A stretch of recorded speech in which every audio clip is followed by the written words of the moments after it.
You are about to meet someone the whole world wants, but this person will not be searching for what the world keeps offering them.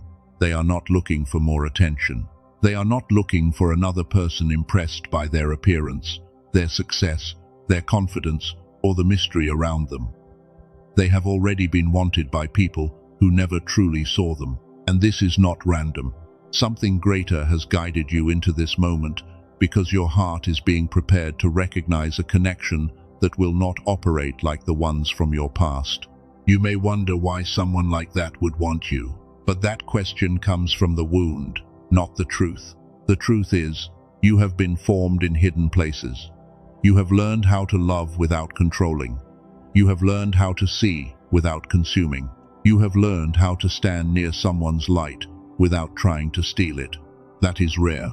The whole world may want this person because of what they carry on the outside, but they will want you because of what you carry on the inside. And before this meeting happens, you need to understand why.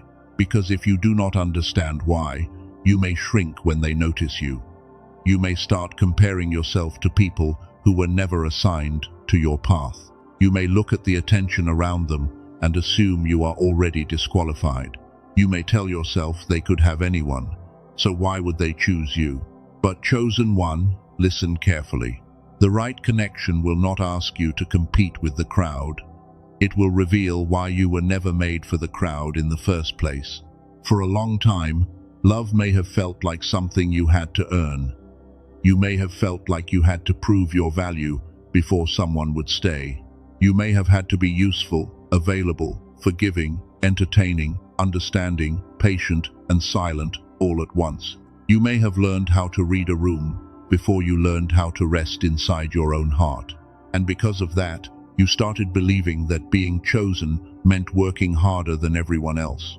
So you over-explained, you overgave, you tried to be easy to love, you tried to be low maintenance, even when your soul was exhausted.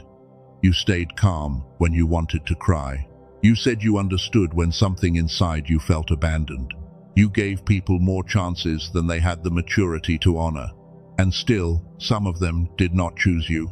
Some of them chose what was louder. Some chose what was easier. Some chose what did not challenge them.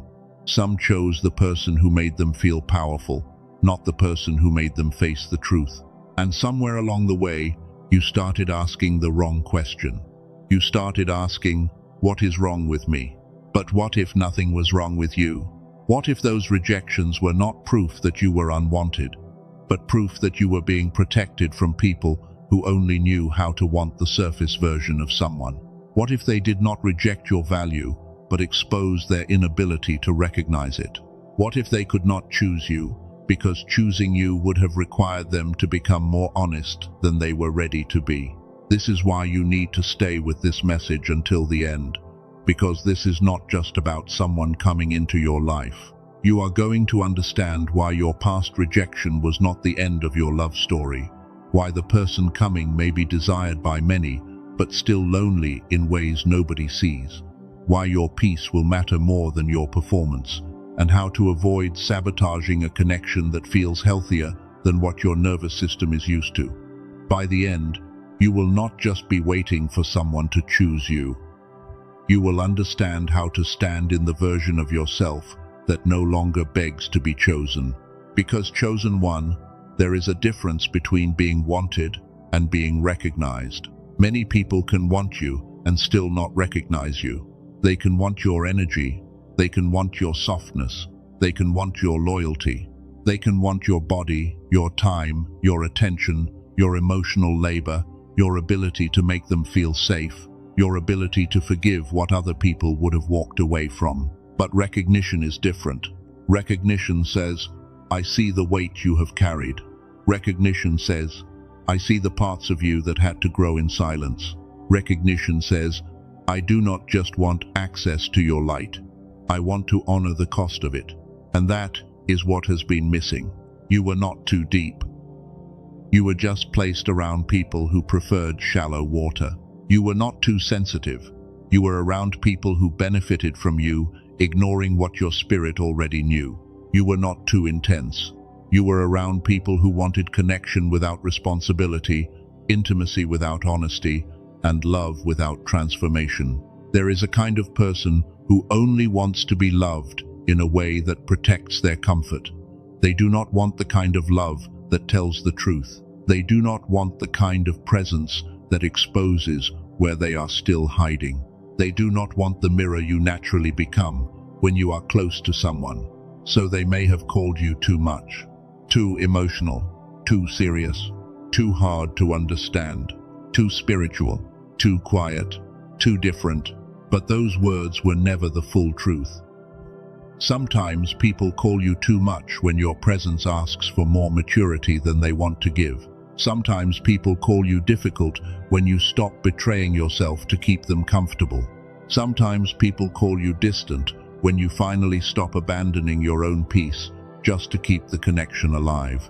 And this is where your story begins to turn, because the person coming toward you will not be drawn to the version of you that begs, bends, and breaks to be accepted. They will be drawn to the version of you that has finally learned how to stand still. That may feel unfamiliar, because the old version of you may have believed love always required movement. Move closer, try harder, text first, explain more, forgive faster, wait longer, accept less, smile through pain. Make yourself smaller, make yourself easier, make yourself available, make yourself chosen. But the next connection will not be built on your ability to chase. It will be built on your ability to remain. Remain honest, remain peaceful, remain grounded, remain yourself. This is why the waiting season was not empty. It was removing the habits that would have ruined what is coming. You had to learn the difference between someone who likes your presence and someone who can honor your presence. You had to learn the difference between attention and devotion. You had to learn the difference between chemistry that burns your nervous system and connection that brings your spirit back into alignment. And some lessons could only come through disappointment. I know that is not easy to hear, because some of those disappointments cut deep. Some of them made you question whether love was even meant for you. Some of them made you feel like you were always the bridge people crossed before finding someone else. Some of them made you feel like the lesson, but never the blessing. You watched people give tenderness to others after giving confusion to you. You watched people become consistent for someone else after making you feel needy for asking for clarity. You watched people protect another connection after treating your heart like something they could pick up and put down whenever they wanted. And it hurt, not because you wanted to control them, but because a part of you wondered why your love was never enough to make someone stay and choose you fully. But chosen one, hear this. The wrong person can receive the best parts of you and still not know what they are holding. A person without reverence can be handed something sacred and treat it like something common. That does not make the sacred thing less sacred. It only reveals the blindness of the person holding it. Your heart was not common just because someone handled it carelessly. Your love was not weak just because someone failed to protect it. Your loyalty was not foolish just because someone took advantage of it. Your depth was not a burden just because someone lacked the courage to meet you there. And the reason this matters is because the person coming into your life will have also been surrounded by people who wanted something from them without truly seeing them. This is where the connection becomes different, because the title may sound like this person is simply desirable, like the whole world wants them, because they are beautiful, successful, magnetic, or admired. And maybe they are. Maybe they do carry something that makes people turn their heads. Maybe their presence does have a kind of gravity. Maybe when they walk into a room, people notice. Maybe their voice, their energy, their confidence, their mystery, or their life makes others want access. But do not confuse being desired with being understood. Some of the most wanted people in the world are also the most unseen. They are wanted for the shine, but not the scars. They are wanted for the result, but not the road. They are wanted for the confidence, but not the quiet nights where that confidence had to be rebuilt. They are wanted for the image, but not the inner world. And when a person has been wanted that way for long enough, they become careful. They learn how to smile without opening the door. They learn how to be kind without becoming available. They learn how to let people admire them from a distance, because closeness has often come with demands. People may think this person is unreachable because they have options, but options do not mean safety. Attention does not mean intimacy. Desire does not mean love, and that is why your presence will feel different. You will not come toward them like a hand trying to grab something rare. You will come toward them like a soul that understands what it means to be misread. You know what it feels like when people want the gift but ignore the person carrying it. You know what it feels like to be strong in public and tired in private. You know what it feels like to be praised for what you can give, while silently wondering if anyone would still stay if you had nothing left to offer.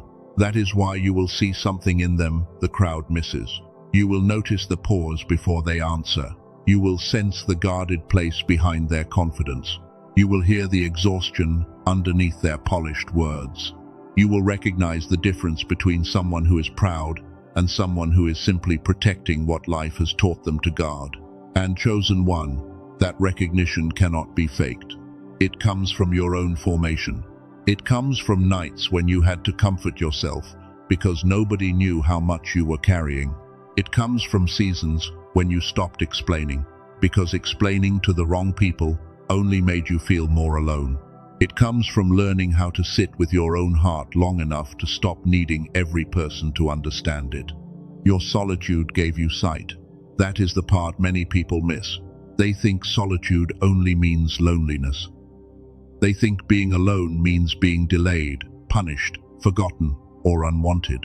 But sometimes solitude is where the divine removes the noise that trained you to abandon yourself. Sometimes solitude is where your taste changes. You stop craving the people who confuse you. You stop mistaking inconsistency for mystery. You stop calling anxiety excitement. You stop calling obsession a sign.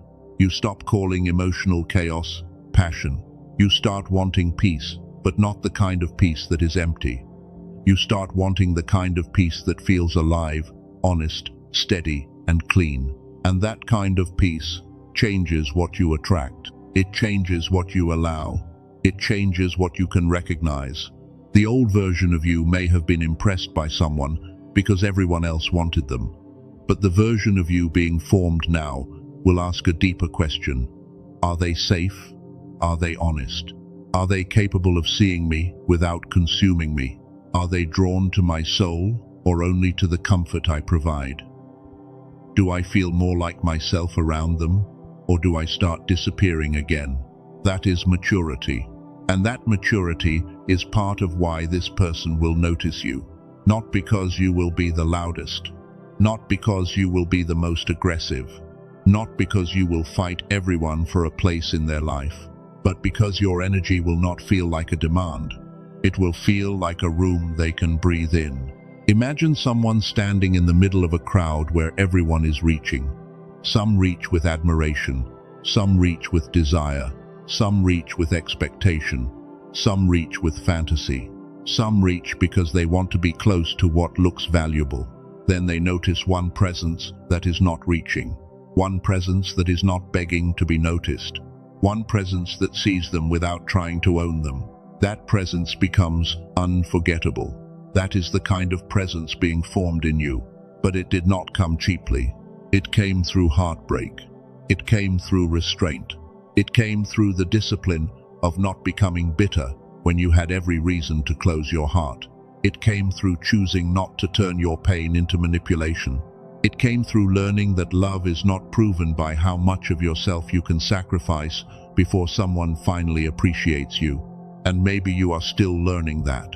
Maybe even now, part of you hears this and feels resistance. Part of you wants to believe it, but another part whispers, what if I miss it? What if I am not ready? What if they choose someone else? What if I finally meet this person and my fear ruins everything? That fear does not make you unworthy. It shows where the old wound still needs compassion. So right now, do this inside yourself. Without moving, without forcing anything. Picture the version of you that always felt left behind, standing outside a beautiful door. Behind that door is not a person yet. Behind that door is the feeling of being chosen without having to perform. Let that younger, tired, rejected part of you stop knocking for a moment. Let them step back. Let them realize the door is not locked because they are unworthy. It has been closed because not everyone behind a beautiful door is meant to receive them. Now picture another door appearing beside it. Quieter, warmer. Not decorated to impress the world, but carrying a peace your spirit recognizes. And instead of you banging on it, chasing it, begging it to open, imagine that door opening from the other side. That is the difference. What is meant for you does not require you to break yourself down to enter. It recognizes your name in the silence. And somewhere deep in your spirit, you may hear the divine whispering. You were not rejected from love. You were protected from imitation. You were not hidden because you were unwanted. You were hidden because what I was forming in you could not survive in the hands of people who only knew how to take. You were not being ignored. You were being prepared. Let that land. Because in the next part of this message, you need to understand the signs that this person is approaching before they ever appear in front of you. The signs will not always look dramatic. They may begin quietly, in your body, in your dreams, in your tolerance for old patterns, in the way certain people no longer feel like home, in the strange peace that rises after you finally stop chasing what keeps hurting you. And once you understand those signs, you will also understand why this person may be wanted by many, but still waiting for the one presence that feels different. That presence is not built through pretending. It is built through healing. And chosen one, whether you realize it or not, that healing has already begun. And when healing begins, the signs do not always arrive like thunder. Sometimes they arrive quietly. Sometimes the first sign is not a person walking into your life, but a strange peace walking into your chest after you finally stop chasing what used to confuse you. Sometimes the first sign is not a message, not a dream, not a sudden encounter, not a dramatic moment where everything changes in one day. Sometimes the first sign is that you no longer feel pulled toward the same old pain with the same old hunger. You start noticing that your spirit is not responding the way it used to. The people who once made your nervous system race do not have the same power over you. The conversations that once kept you attached now feel thin. The attention you once waited for no longer feeds you. The mixed signals that used to make you analyze every little detail now make you tired, not excited. That is not you becoming cold. That is you becoming clear. And clarity often comes before the connection. Chosen one. Before someone aligned with your soul appears, something inside you usually starts making room. The divine does not just send something sacred into a cluttered inner room without first preparing the space. And preparation can feel strange because it may look like loss before it feels like blessing. You may lose interest in people you once thought you needed. You may stop craving certain conversations. You may stop checking for someone's reaction. You may stop needing closure from people who only gave you confusion. You may stop rehearsing what you would say if they came back. And at first, this can feel empty. It can feel like something is missing. It can feel like you have no one to reach for. But that emptiness is not always absence. Sometimes it is space being cleared. There is a kind of love that cannot enter while your hands are still full of old disappointment. There is a kind of connection that cannot recognize you while you are still trying to be recognized by people who were never meant to see you clearly. There is a kind of person who cannot come close while your heart is still negotiating with what kept breaking it.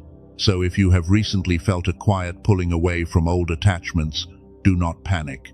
Do not assume you are losing your ability to love. You may be losing your addiction to being emotionally disturbed. That is a holy kind of freedom. The first quiet sign is that old chaos stops feeling like chemistry. You may still remember the person. You may still have moments where the memory rises. You may still feel a little tenderness, a little sadness, maybe even a little grief. But something has changed. The hook is weaker. The fantasy is less convincing. The emotional storm does not own you the way it used to. Before, one small sign from them could pull you into days of overthinking. One message, one silence, one view, one post, one shift in tone could make you question your worth. You would try to decode everything because part of you believed love was hidden inside confusion. But now, something in you is starting to say, if it costs me my peace, it is too expensive. That sentence is not bitterness. That is discernment returning. And the person coming into your life will need that version of you. Not the version that calls anxiety love. Not the version that confuses inconsistency with mystery. Not the version that mistakes emotional hunger for destiny. They will need the version of you that can feel something powerful and still remain centered. Because when someone the whole world wants begins to notice you, your old wound may try to speak first. It may say, be careful, they have options. It may say, hurry, before someone else gets them. It may say, prove you are special. It may say, become whatever they like, so they do not leave. But healing will answer differently. Healing will say, I do not need to compete with what is not aligned with me. Healing will say, I can be open without becoming desperate. Healing will say, I can be seen without performing. Healing will say, what is truly meant for me will not require me to abandon myself to keep it. That is how you know the preparation is working. Another sign is that your tolerance changes. This one may surprise you because it can happen suddenly. One day, you may realize you cannot sit in certain conversations anymore. You cannot listen to gossip the way you used to. You cannot pretend to enjoy the same shallow attention. You cannot keep explaining your heart to people committed to misunderstanding it. You cannot keep being available to people who only come close when they need something. It is not that you hate them. It is not that you think you are better. It is that your spirit has become too sensitive to what drains it. Old rooms start feeling smaller. Old patterns start feeling heavier. Old jokes stop being funny. Old connections that were built on your silence start feeling uncomfortable because you are no longer willing to disappear to keep the peace.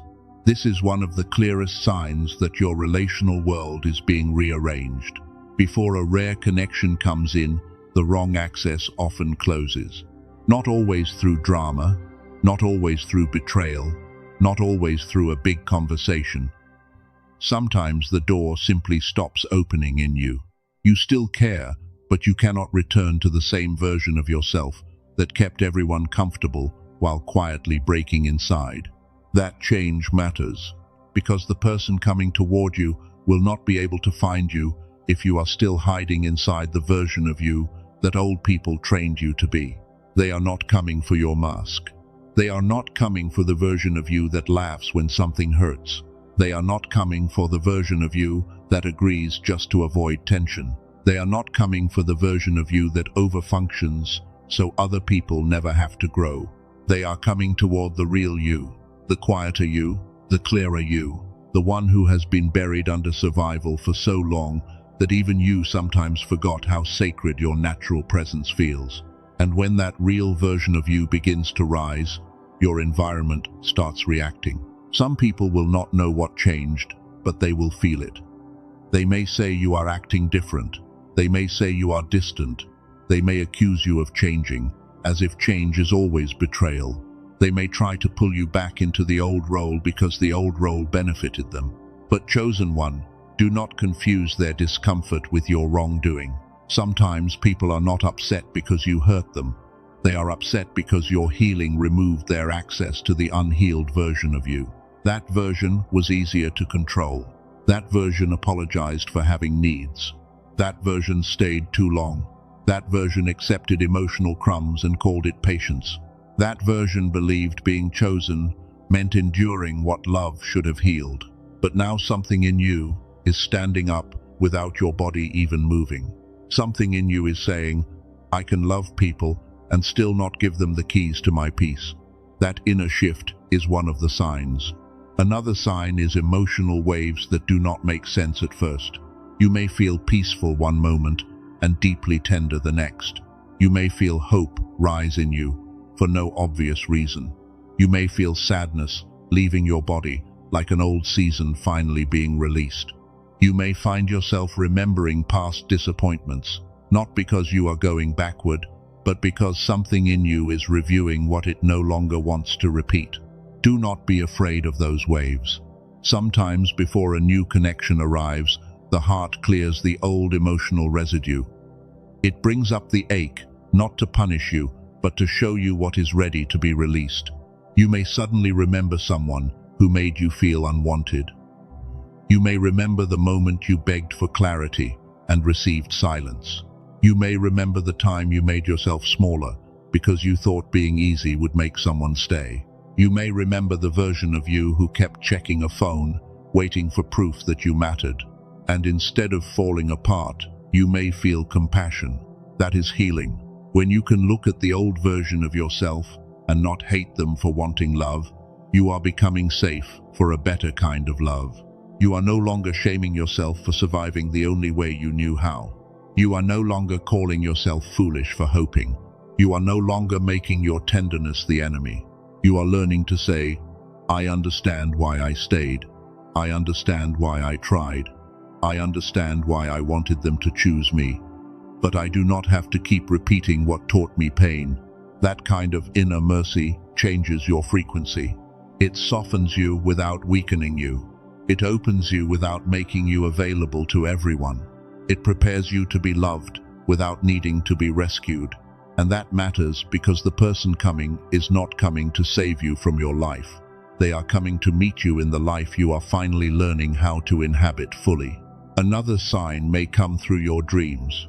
Not every dream is a message. Not every image needs to be decoded. Not every face that appears in sleep is a prophecy. You must stay grounded. But sometimes your inner world begins to speak before your outer world catches up. You may dream of walking through a doorway. You may dream of being in a house you have never seen, but somehow it feels familiar. You may dream of someone whose face is unclear, but whose presence feels peaceful. You may dream of leaving an old place, an old school, an old home, an old room, an old road. You may dream of water, keys, gardens, bridges, weddings, clean clothes, open windows, or a voice calling you forward. Again, do not turn every dream into obsession. The point is not to hunt for a face. The point is to notice the movement. Dreams like this often reveal transition. Your spirit may be telling you that you are leaving one relational pattern and entering another, not because you are desperate for romance, but because you are becoming ready for a connection that requires a more honest version of you. The old room represents the old pattern. The door represents permission. The bridge represents crossing. The water represents cleansing. The garden represents something alive that has been protected until the right season. And if you have been sensing a person without knowing who they are, do not rush to attach that feeling to someone from your past. This is important. Sometimes, the mind tries to place a familiar face on an unfamiliar future because the familiar feels easier to understand. But the divine is not limited to your memory. The person coming may not look like your old type. They may not enter through the doorway you expect. They may not carry the same energy as the people who once activated your wounds. They may feel calmer, and because they feel calmer, your old nervous system may question whether the connection is strong enough. But peace is not the absence of chemistry. Peace is what chemistry feels like when it is not mixed with fear. Remember that, because the connection coming will not need to injure you to convince you it is powerful. Another sign is that your standards become quieter but stronger. When people think of standards, they often imagine a list. They imagine requirements, preferences, external qualities, and visible traits. But the kind of standards forming in you now are deeper. They are not just about what a person has. They are about what a person carries. You start caring less about whether someone looks impressive to others and more about whether your spirit can rest around them. You start caring less about whether they say the right words and more about whether their actions create safety. You start caring less about whether they choose you quickly and more about whether they choose you consistently.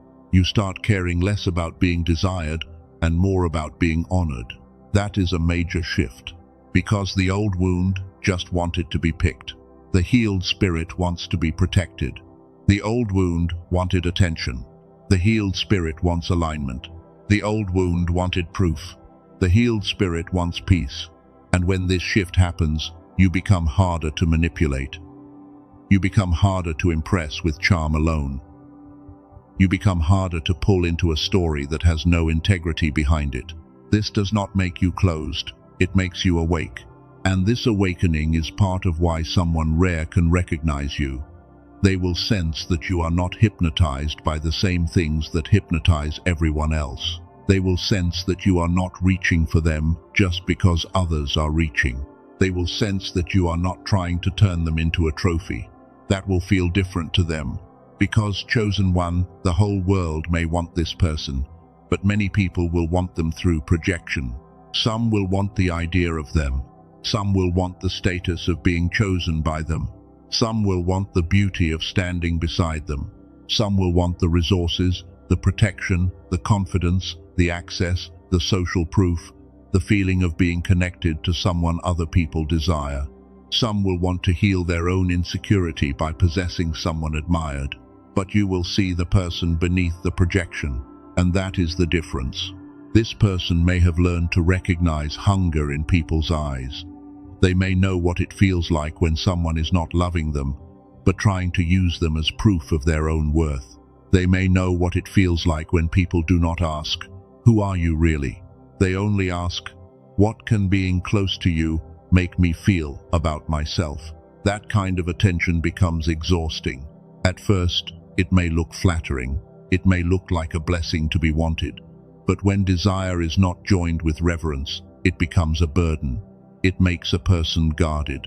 It teaches them to measure words carefully.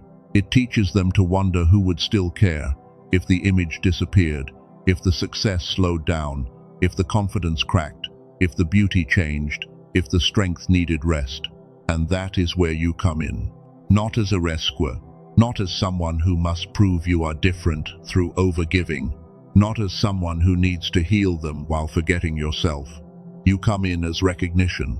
Your presence says, "I do not need to consume you to value you." Your energy says, "I can see your light without trying to steal it." Your spirit says, "I understand that being wanted is not the same as being known." And for someone who has been wanted by many but known by few, that kind of presence can feel like water in a desert. This is why you cannot enter this connection with the mindset of competition. If you compete with the crowd, you become part of the crowd. If you chase like everyone else, your energy becomes mixed with the same hunger they are tired of feeling. If you try to prove that you are better than the others, you step out of your peace and into performance. But if you remain grounded, if you remain honest, if you remain soft without becoming self-abandoning, your difference will speak without you needing to force it. The person meant to recognize you will not need you to become louder. They will notice what is quiet. They will notice how you respond when you are not trying to impress. They will notice the way you listen. They will notice the way you do not rush to fill silence. They will notice that you are not trying to turn every moment into proof. They will notice that your presence does not demand, but it also does not disappear. That balance is rare. Most people either chase or withdraw. They either cling or become cold. They either idolize or protect themselves so fiercely that no one can come close. But you are being taught another way. Open but not desperate. Loving but not self-erasing. Available but not unguarded. Hopeful but not naive. That is the frequency of readiness. And this readiness may begin showing up in small daily choices. You may not reply as quickly to things that disturb your peace. You may not explain yourself to people who already decided to misunderstand you. You may not feel the same pull to check on someone who never cared for your heart with consistency. You may choose silence, not as punishment, but as protection. You may choose rest, not because you have given up, but because you no longer believe exhaustion is proof of devotion. Those choices may seem small, but they are changing the kind of love you can receive. Because love does not only enter through desire, it enters through capacity. If your capacity is filled with old chaos, even a good person can feel threatening. If your heart is still trained to expect abandonment, consistency can feel suspicious. If your mind is still addicted to decoding mixed signals, clarity can feel boring. If your body is used to love arriving with panic, peace can feel unfamiliar. This is why the signs are not only outside of you, they are inside your ability to receive something different without rejecting it simply because it does not hurt the way the past hurt. There is a moment in healing when the soul realizes, I do not have to confuse pain with passion anymore. That moment is sacred, and when it happens, you may feel like you are losing interest in everything. But you are not losing interest in love. You are losing interest in distortion. You are losing interest in relationships that require you to abandon your own knowing. You are losing interest in proving your worth to people who only value what they can take. You are losing interest in being chosen by someone who does not even know how to choose themselves with honesty. That clearing creates room, and as room is created, external alignment begins. You may find yourself being invited into places you would not normally go. You may feel drawn to a new environment, a new routine, a new community, a new opportunity, a new conversation. You may feel a quiet nudge to take a different route, respond to a different invitation, say yes to something healthy, or say no to something familiar. You may reconnect with a part of yourself that old relationships buried. Maybe your creativity returns. Maybe your sense of beauty returns. Maybe you start caring about your future again. Maybe you start feeling like your life is not over just because certain people did not stay. This is important, because the person coming may not meet you in the place where you were grieving. They may meet you in the place where you start living again. Not perfectly, not loudly, not as someone who has everything figured out, but as someone whose spirit has turned back toward life. That turning is a sign. When your heart begins making future plans without secretly hoping the past interrupts them, that is a sign. When you can imagine being loved without picturing the person who wounded you, that is a sign. When you stop needing the old door to open because you finally believe there are other doors, that is a sign. When you stop asking, why did they not choose me? And start asking, what kind of love matches who I am becoming? That is a sign. And if you feel that shift happening, do not dismiss it. Something is moving. But here is the part you must hold with wisdom. Not every person who appears during a transition is the person. Sometimes old patterns return right before new alignment arrives. Sometimes someone from the past comes back, not because they are your destiny, but because your growth must be tested. They may return with softer words. They may return when they feel you pulling away. They may return when your energy is no longer feeding them. They may return just enough to see if the old version of you is still available. And this is where discernment matters. Do not confuse a return with repentance. Do not confuse attention with transformation. Do not confuse nostalgia with alignment. Do not confuse someone missing your energy with someone ready to honor your soul. A person can miss what you gave them and still not be ready to love you correctly. A person can regret losing access and still not have the character to protect the access if it returns. A person can feel your absence and still not understand your value. So when old energy resurfaces, do not panic and do not rush. Let it reveal itself. Let consistency speak. Let peace be the judge. Let your spirit watch without handing over the keys too quickly. Because sometimes the final test before a sacred connection is whether you will still choose yourself when the old wound asks for one more chance to be chosen. That is not easy, but it is necessary. The new cannot fully enter where the old is still allowed to rule. And chosen one, you are not being asked to hate the old, you are being asked to stop worshipping it. You can bless what taught you and still not return to what broke you.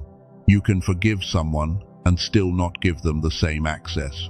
You can remember the good and still admit the pattern was unhealthy. You can love from a distance and still move forward with your whole life. That is maturity. And maturity is magnetic to the kind of person we are talking about, because this person will not only be looking for beauty, they have seen beauty. They will not only be looking for confidence, they have seen confidence. They will not only be looking for attention, they have more attention than they know what to do with. They will be looking for something harder to find: emotional safety, spiritual depth, a presence that does not panic in the face of their light, a person who can stand beside them without needing to become them, own them, use them, or disappear inside them. That is why your hidden work matters. Every time you chose not to chase what disturbed your peace, you became safer. Every time you told the truth to yourself, you became clearer. Every time you released a fantasy that was feeding your wound, you became freer.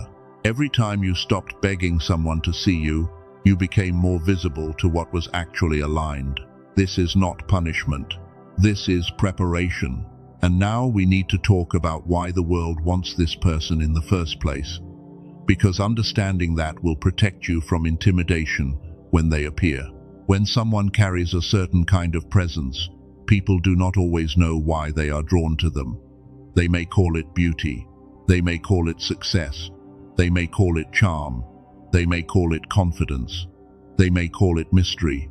But often, what people are really feeling is weight. This person may carry the weight of becoming. They may have survived things people do not know about. They may have built something from nothing. They may have learned how to move through life with strength because weakness was not safe in their past. They may have developed a kind of stillness that makes others curious. They may have a voice, a mind, a gift, a calling, or a presence that makes people feel like they are near something important. And people are drawn to importance, but not everyone knows how to honor it. Some people are drawn to light the way moths are drawn to flame. They do not understand the flame. They do not respect the flame. They simply move toward it because it shines. That kind of attraction can become dangerous because it wants access without responsibility. So this person has had to learn discernment too. They may not trust easily. They may test energy quietly. They may watch more than they speak. They may seem open on the surface, but deeply guarded underneath. They may have many people around them and still very few people close. Do not judge that. Sometimes guardedness is not arrogance. Sometimes it is wisdom built from being mishandled. Sometimes distance is not pride. Sometimes it is protection. Sometimes the person who seems hard to reach is not hard-hearted. They are simply tired of people reaching for the wrong reasons. And when they encounter you, what will stand out is not that you want them. Many people want them. What will stand out is how you want them. You will not want them as a prize. You will not want them as proof. You will not want them as a shortcut to feeling important. You will not want them as a mirror to repair your insecurity. You will recognize the person behind what others admire. And recognition has a different sound. It does not rush. It does not grab. It does not flatter to control. It does not force closeness before trust has had time to breathe. It simply sees. And sometimes, being truly seen is the most intimate thing a guarded person can experience. This is why they may feel drawn to you before they fully understand why. They may find themselves calmer around you. They may tell you things they do not normally say. They may feel less pressure to perform. They may notice that your presence does not demand an immediate version of them. They may feel like they can exhale. And chosen one, if that happens, do not let your old wound turn that sacred ease into a strategy. Do not start thinking, how do I keep this? How do I secure this? How do I make sure they do not leave? How do I become more of what they want? That is the old survival pattern, trying to take control of a new kind of blessing. Instead, let the connection breathe. Let it reveal its fruit. Let it grow in truth, not fantasy. Let it be tested by consistency, not intensity. Let the person show you who they are, not just who your hope wants them to be, because the right connection will not only feel powerful, it will become honest over time. And this is where many people miss it. They think a divine connection means immediate certainty, constant intensity, and dramatic signs every day. But sometimes what is divine is not dramatic. Sometimes what is divine is steady. Sometimes it arrives with less panic than you expected. And because it does not activate your wounds the same way, you wonder if it is real. But real love does not always announce itself by shaking your entire nervous system.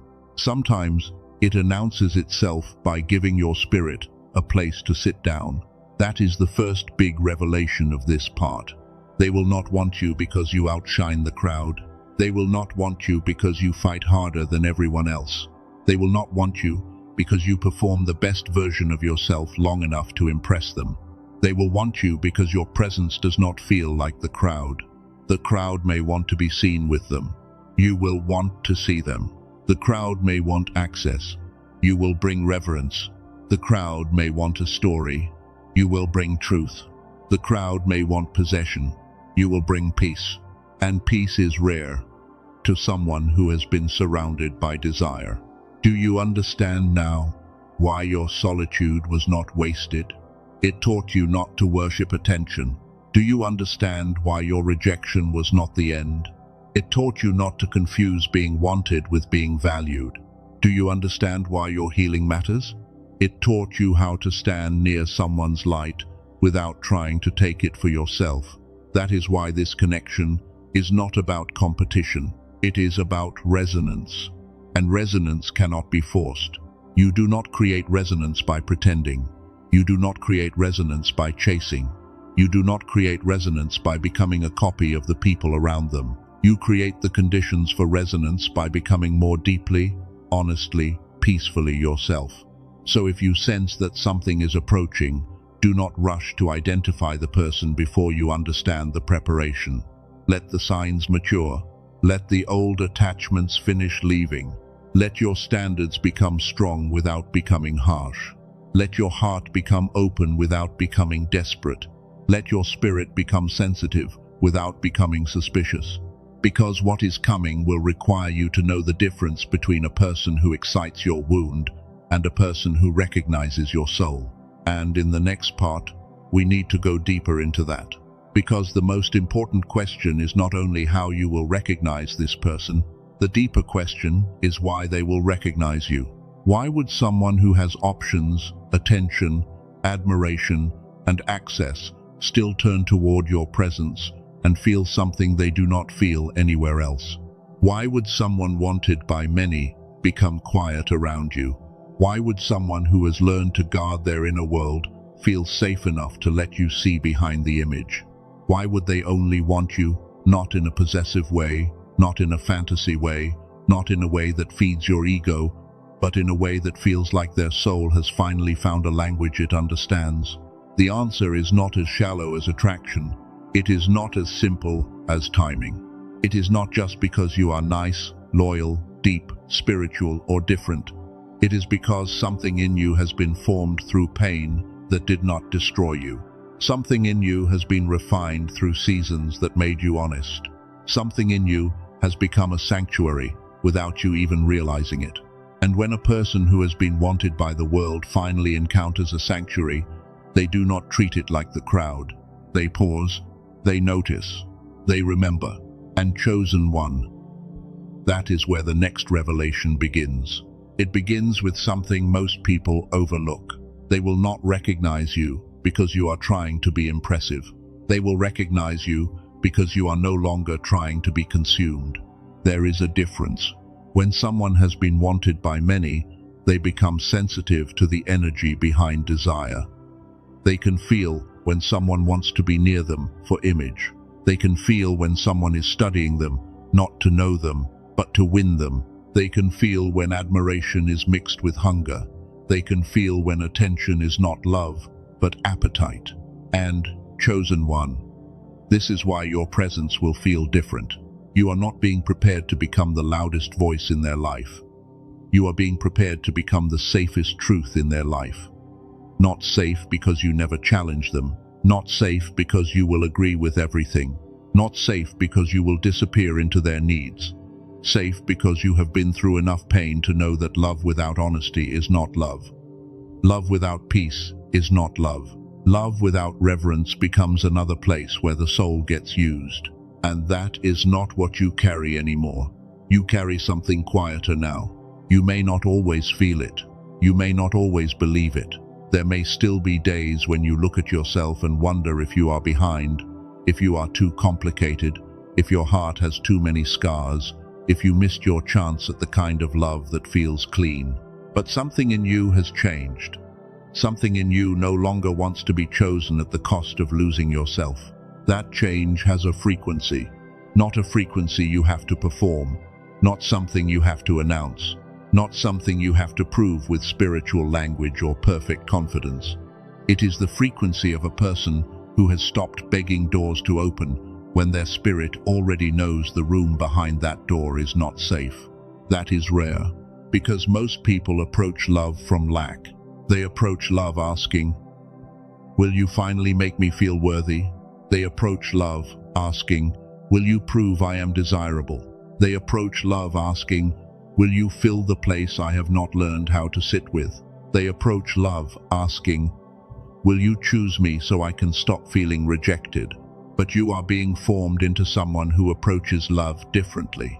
You are learning to ask, can we honor each other without consuming each other? Can we be honest without punishing each other? Can we be close without losing ourselves? Can we recognize what is sacred here and not turn it into control? That is why they will feel something different around you. Not because you have never been wounded, but because your wound is no longer in charge of how you love. And this matters because wounded love can be intense, but healed love becomes spacious. Wounded love grabs, healed love receives. Wounded love tests, healed love observes. Wounded love panics, healed love breathes. Wounded love says, "Prove you will not leave." Healed love says, "Let us see what truth grows here." The person coming into your life will know the difference, even if they do not have words for it at first. They may simply feel calmer around you. They may find themselves speaking more honestly than they expected. They may feel less pressure to be impressive. They may realize that you are not staring at their crown. You are listening to their soul.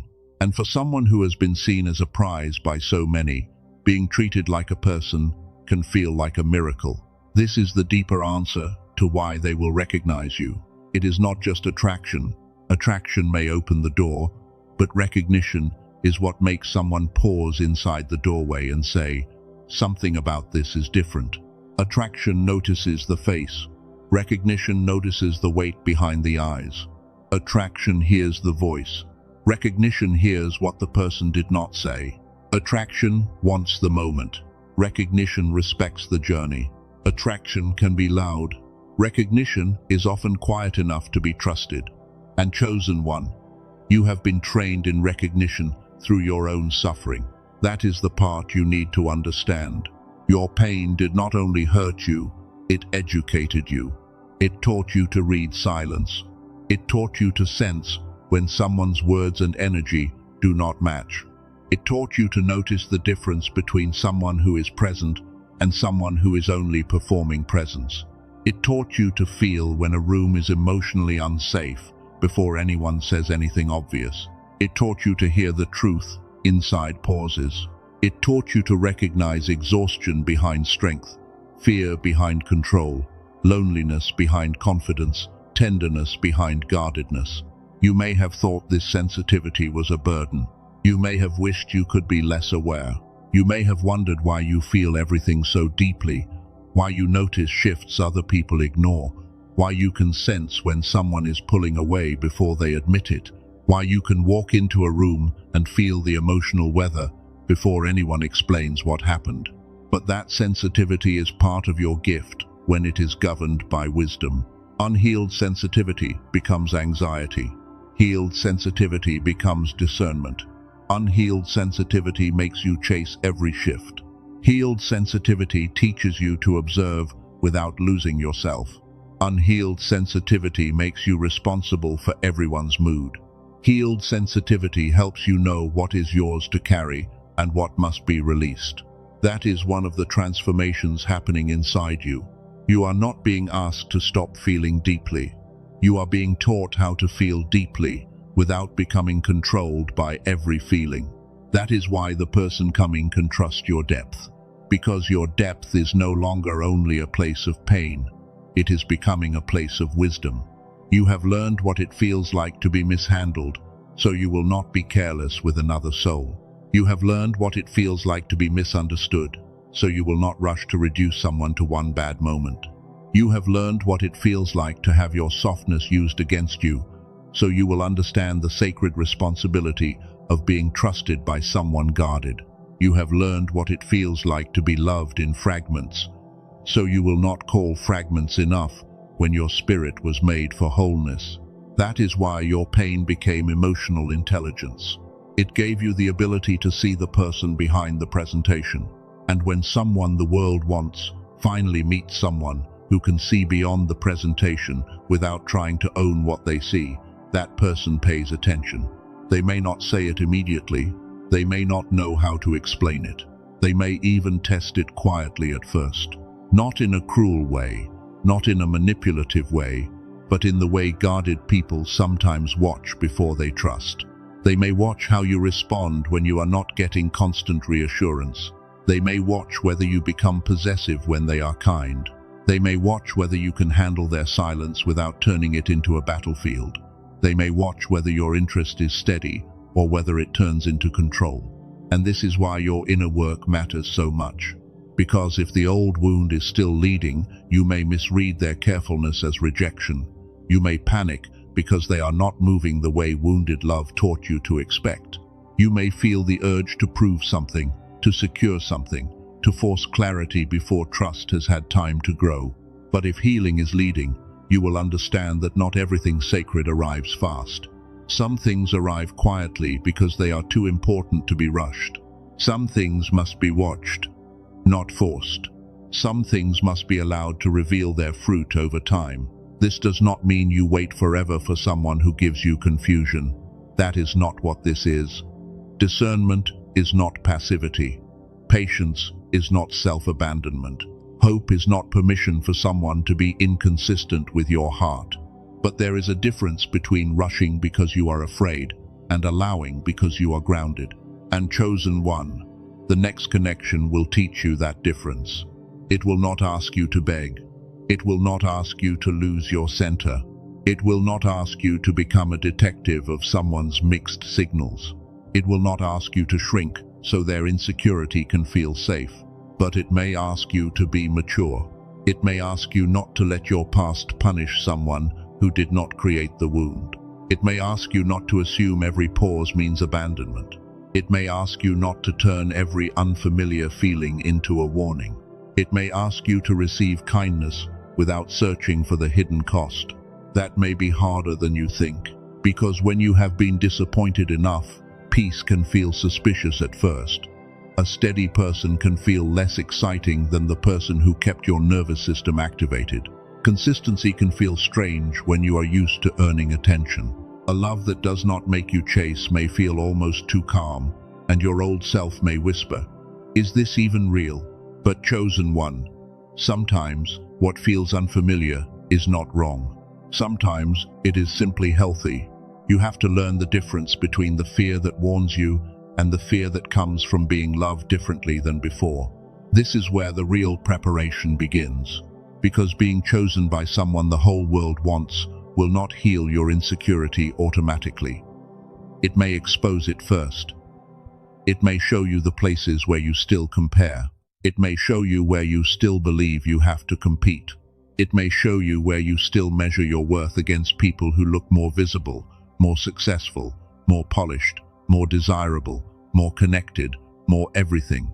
And if you are not careful, you will stand in front of something sacred and still feel unworthy, because you are looking at everyone around them instead of recognizing what is happening between you.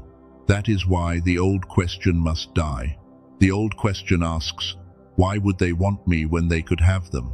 The new question asks, What do they recognize in me that the crowd cannot offer? That shift is not arrogance.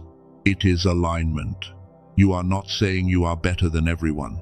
You are saying you no longer measure sacred connection by public competition, because the person meant for you is not choosing from the surface. They are not simply scanning the crowd for the most impressive option. They are not looking for the person who can give them the biggest ego boost. They are not searching for someone who worships their image. They are looking for the place where their soul can stop performing. And your spirit has been trained to become that kind of place. Not because you are perfect, because you have been broken open and still chose not to become cruel. Because you have been disappointed and still chose not to become manipulative. Because you have been left and still chose not to make love a prison. Because you have been unseen and still learned how to truly see. That is the beauty of your formation. You did not just survive pain. You allowed pain to make you more honest. You did not just survive abandonment. You allowed abandonment to teach you how precious presence is. You did not just survive betrayal. You allowed betrayal to teach you the value of integrity. You did not just survive loneliness.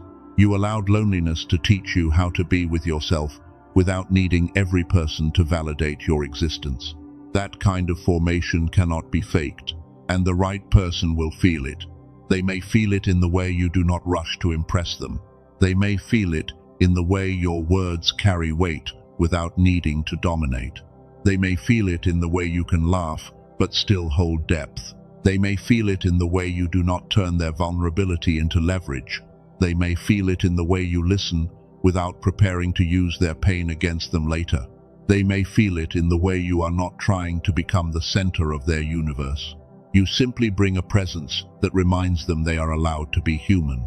For someone who is constantly projected onto, that is powerful. Because when people want someone badly enough, they often stop letting that person be human. They create an image. They create a fantasy. They create a role. They want the person to always be strong, always attractive, always available, always inspiring, always confident, always impressive. But no soul can live inside a performance forever. Even the person everyone wants somewhere to lay down the mask. And this is why they will be drawn to your energy. Your energy says, you do not have to be the image here.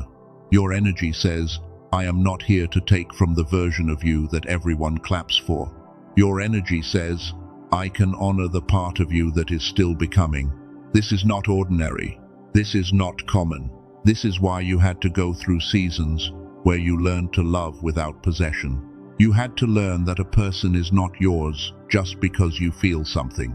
You had to learn that intensity does not equal assignment. You had to learn that spiritual connection still requires emotional maturity. You had to learn that seeing potential in someone does not mean you are called to wait while they avoid growth. You had to learn that compassion without boundaries becomes self-betrayal. Every lesson was preparing you. And now, when someone rare comes close, you are not being asked to fall back into the old pattern of proving, chasing, overgiving, and disappearing. You are being asked to remain. Remain in your worth. Remain in your peace. Remain in your discernment. Remain in your own life. This is where you must understand the rule that protects this connection before it even fully appears. Do not chase what is aligned with you. This does not mean you become cold. This does not mean you play games. This does not mean you pretend not to care. This does not mean you punish someone with silence or hide behind pride. It means you do not abandon your center to force what should be mutual. You can be warm without chasing. You can be open without begging. You can be interested without losing your dignity. You can allow a connection to grow without turning it into your source of identity. The moment you feel yourself trying to become whatever will keep someone interested, pause inside. Not physically, just inwardly. Imagine your spirit stepping back from the edge of a crowded stage and returning to a quiet room within you. In that room, there is no competition, no audience, no one to impress. Only your true self, sitting in peace, remembering this sentence. I do not have to audition for what is already aligned. Let that sentence become a boundary inside your mind. If you want, you can even place it in the comments as a declaration. I do not have to audition for what is already aligned. Not as a performance, as a seal, because the old version of you auditioned too often. You auditioned for unavailable people. You auditioned for people who enjoyed your love but avoided your needs. You auditioned for people who gave you just enough hope to keep you attached. You auditioned for rooms that never intended to honor your gift. You auditioned for affection, clarity, consistency, and basic respect. But that season is closing. You are not here to audition for love. You are here to align with it. And alignment has a different rhythm. It does not force doors. It does not beg for crumbs. It does not confuse delay with denial. It does not panic because another person is admired. It does not turn love into a battlefield where your worth must defeat someone else's beauty. Alignment says, what is mine will recognize me without requiring me to become false. Alignment says, I can be seen without being loud. Alignment says, I can be chosen without chasing. Alignment says, I can desire without desperation. This is the energy that will separate you from the crowd, because the crowd will often try to prove why they deserve access. You will simply carry the kind of peace that makes access feel sacred. But here is the part you must also hold with humility. This person only wanting you does not mean they become your possession. It does not mean you get to control their every move, because you believe the connection is spiritual. It does not mean jealousy becomes proof of love. It does not mean you stop growing because someone finally sees you. It does not mean your wound gets to demand constant reassurance from their soul. A sacred connection still requires grounded love. It requires communication. It requires timing. It requires emotional responsibility. It requires two people choosing truth again and again, not just feeling a powerful pull once. The fantasy says, if it is meant to be, it will require no maturity. The truth says, if it is meant to be, it will invite deeper maturity from both of you. This is why the person coming is not just a reward. They are also a mirror. They may mirror your capacity to receive. They may mirror your remaining insecurity. They may mirror your fear of being seen. They may mirror the part of you that still wants to hide behind independence because needing anyone feels dangerous. They may mirror the part of you that says you want love, but then pulls away when love becomes real. And when that mirror appears, do not run from it. Do not call it a problem just because it reveals growth work. Do not assume the connection is wrong because it asks you to become more honest. Sometimes the right person does not only comfort you, sometimes they call forward the version of you that can no longer live behind old survival patterns. They do not do this by force. They do it by presence. Their presence may make you aware of where you still expect abandonment. Their steadiness may make you aware of how addicted you were to chaos. Their honesty may make you aware of how often you accepted confusion. Their ability to see you may make you aware of how long you have been hiding. And this is why you need discernment, because there is a difference between someone triggering your wound because they are unsafe, and someone revealing your wound because their safety is unfamiliar. The unsafe person keeps you confused. The unfamiliar safe person invites you to slow down and tell the truth. The unsafe person makes you feel like you must earn peace. The unfamiliar safe person may make peace feel new. The unsafe person drains your identity. The unfamiliar safe person helps you return to yourself. Watch the fruit, not just the feeling. Feelings can be loud, especially when the past is speaking. Fruit is quieter, but more trustworthy. Does the connection produce honesty? Does it produce peace over time? Does it produce greater self-respect? Does it produce emotional responsibility? Does it produce clarity? Does it produce a version of you that is more whole, not more desperate? That is how you begin to know. And this is why your role as the seer matters. The seer in you notices what others overlook. But the seer must be healed enough not to turn every detail into fear. You are allowed to notice. You are not required to panic. You are allowed to sense. You are not required to assume. You are allowed to discern. You are not required to control. The wounded healer in you matters too. You know pain, so you can bring compassion. But the wounded healer must remember that compassion is not the same as rescuing. You are not here to fix someone so they can finally love you. You are not here to turn their guardedness into your assignment. You are not here to bleed quietly while calling it devotion. The light bearer in you matters. You bring warmth into cold spaces. But the light bearer must remember that not everyone who enjoys the light is committed to honoring the flame. You do not have to shine endlessly for those who refuse to respect what it costs you to burn. The bridge in you matters. You can connect worlds, feelings, ideas, and people.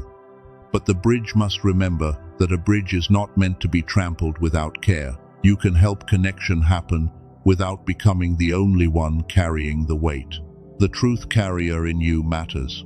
You feel when something is false. You cannot live comfortably inside shallow love. But the truth carrier must speak truth with humility, not as a weapon. The goal is not to expose someone. The goal is to remain aligned with what is real. These identities are not titles to make you feel above others. They are responsibilities, and someone rare will recognize them, not because you announce them, but because you embody them. They will sense that your seeing is not just curiosity. They will sense that your compassion is not weakness. They will sense that your light is not performance. They will sense that your ability to connect is not neediness. They will sense that your truth is not cruelty. That is why they will only want you in the deeper sense. Not because no one else is beautiful. Not because no one else is smart. Not because no one else is desirable. Not because no one else has something to offer. But because what they need at the level of the soul will not be answered by the crowd. The crowd can admire them. You can recognize them. The crowd can desire them. You can honor them. The crowd can celebrate their image. You can meet their humanity. The crowd can want access. You can bring sanctuary. And when a person has been surrounded by desire, but starved for sanctuary, they do not forget the one who feels like home. But now comes a deeper warning. Do not let the idea of being home to someone make you abandon your own home within yourself. This is where many chosen ones lose balance. They hear that someone may recognize them deeply, and the old hunger tries to turn it into a fantasy. The mind starts building a whole life around someone who has not yet shown consistency. The heart starts attaching to possibility. The spirit starts ignoring red flags because the story feels too beautiful to question. Do not do that. A real sacred connection will not require you to betray discernment. If anything, it will sharpen your discernment. You do not need to rush into certainty. You do not need to crown someone before their character has spoken. You do not need to make a person your destiny just because they awakened something in you. You do not need to call it divine just because it feels intense. Let time reveal. Let actions reveal. Let peace reveal. Let consistency reveal. Let truth reveal. The right person will not be harmed by your discernment. They will respect it. A person who is truly aligned with your soul will not punish you for having standards. They will not shame you for needing clarity. They will not make you feel guilty for moving wisely. They will not demand full access before trust has been built. They will understand that what is sacred should not be rushed. And if they are also chosen, if they also carry weight, if they also understand what it means to be wanted for the wrong reasons, they will likely respect the pace of something real. Because they are tired too. Tired of performance. Tired of shallow desire. Tired of people projecting fantasies onto them. Tired of being admired but not known. Tired of being approached but not understood. Tired of being surrounded but not held in truth. And when they meet you, they may not immediately say, "This is the one." They may simply feel relief. They may feel, "I can breathe here." They may feel, "I do not have to entertain this person." They may feel, "I do not have to protect every hidden part of myself." They may feel, This person is not trying to take something from me. That is the beginning of recognition. And recognition often begins quietly. It begins in a look that lasts a little longer because something feels familiar. It begins in a conversation that feels easier than expected.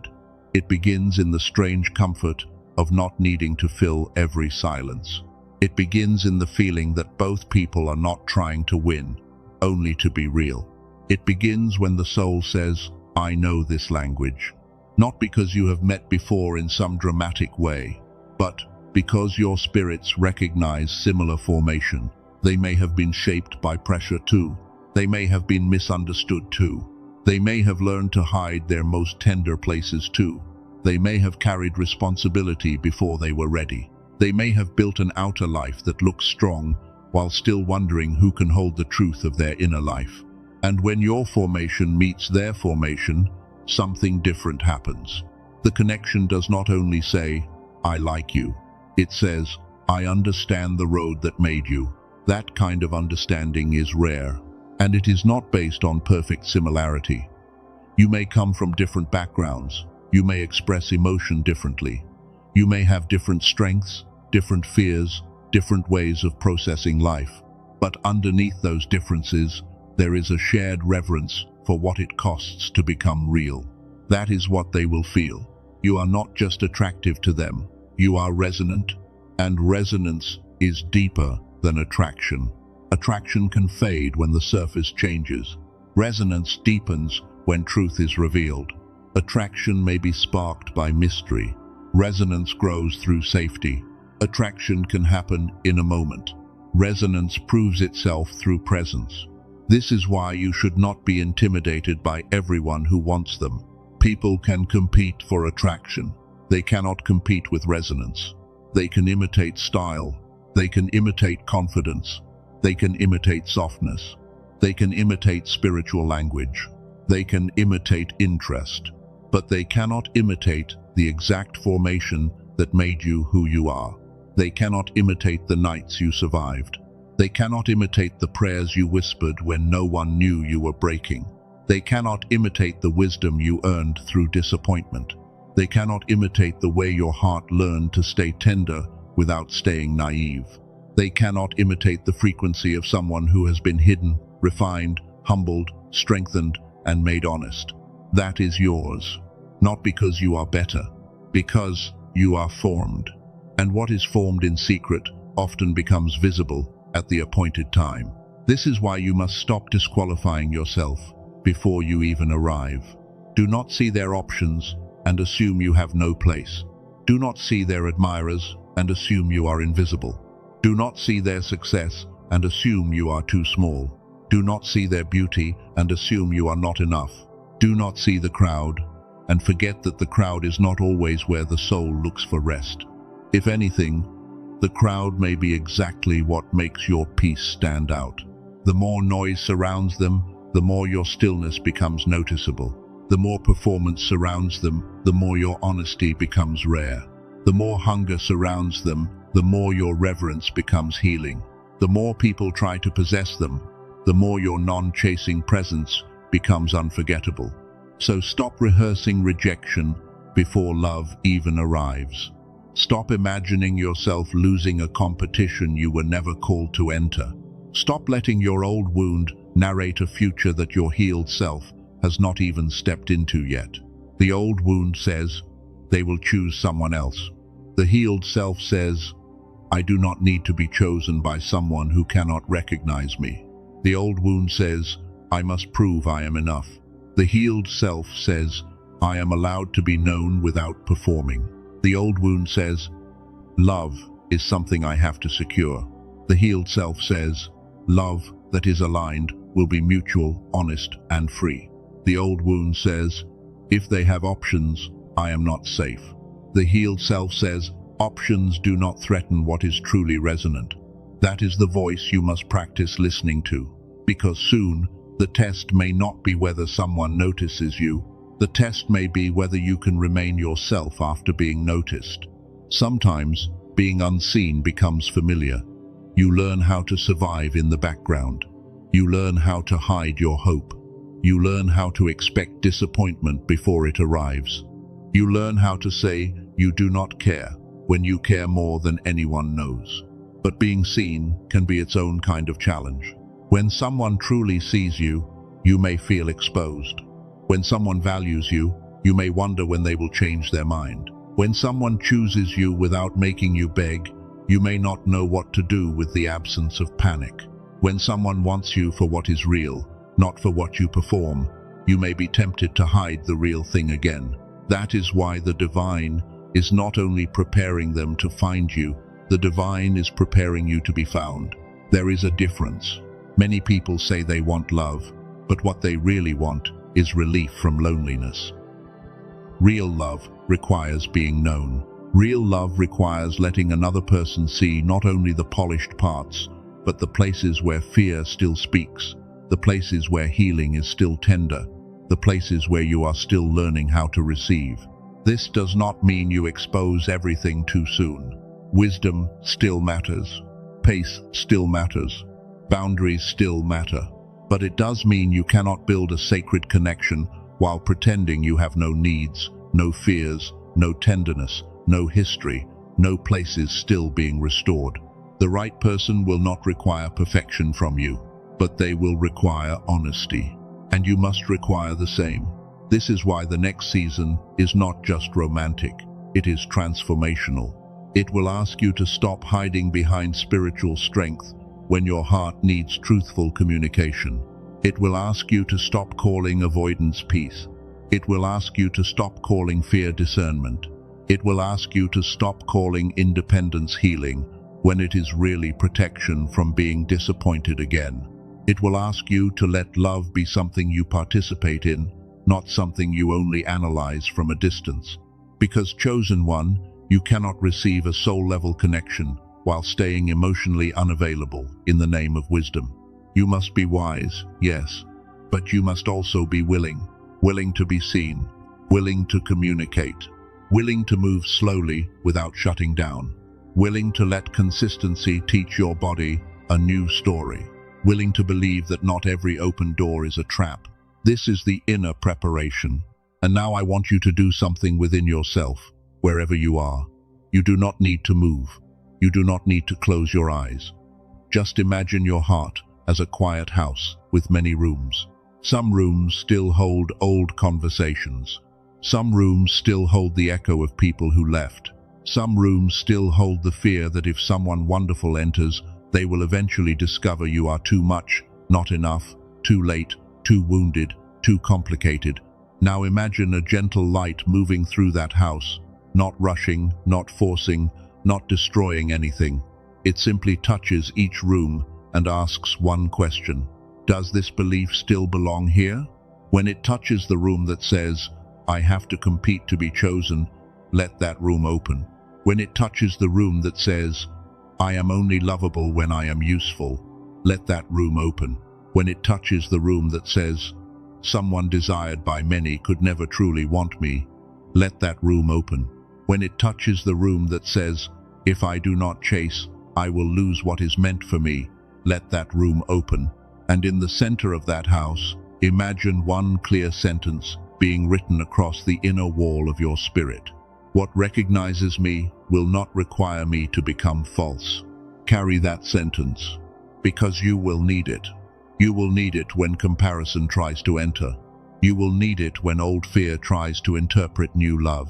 You will need it when someone powerful, beautiful, magnetic, or deeply desired begins to notice you and your wound wants to run or perform.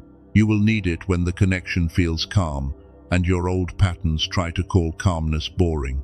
You will need it when the past tries to come back and ask if you are still available for confusion. What recognizes me will not require me to become false. That is not just a sentence. It is a boundary. It is a prayer of alignment. It is a reminder that you do not have to betray your becoming to receive what is meant for the person you are becoming.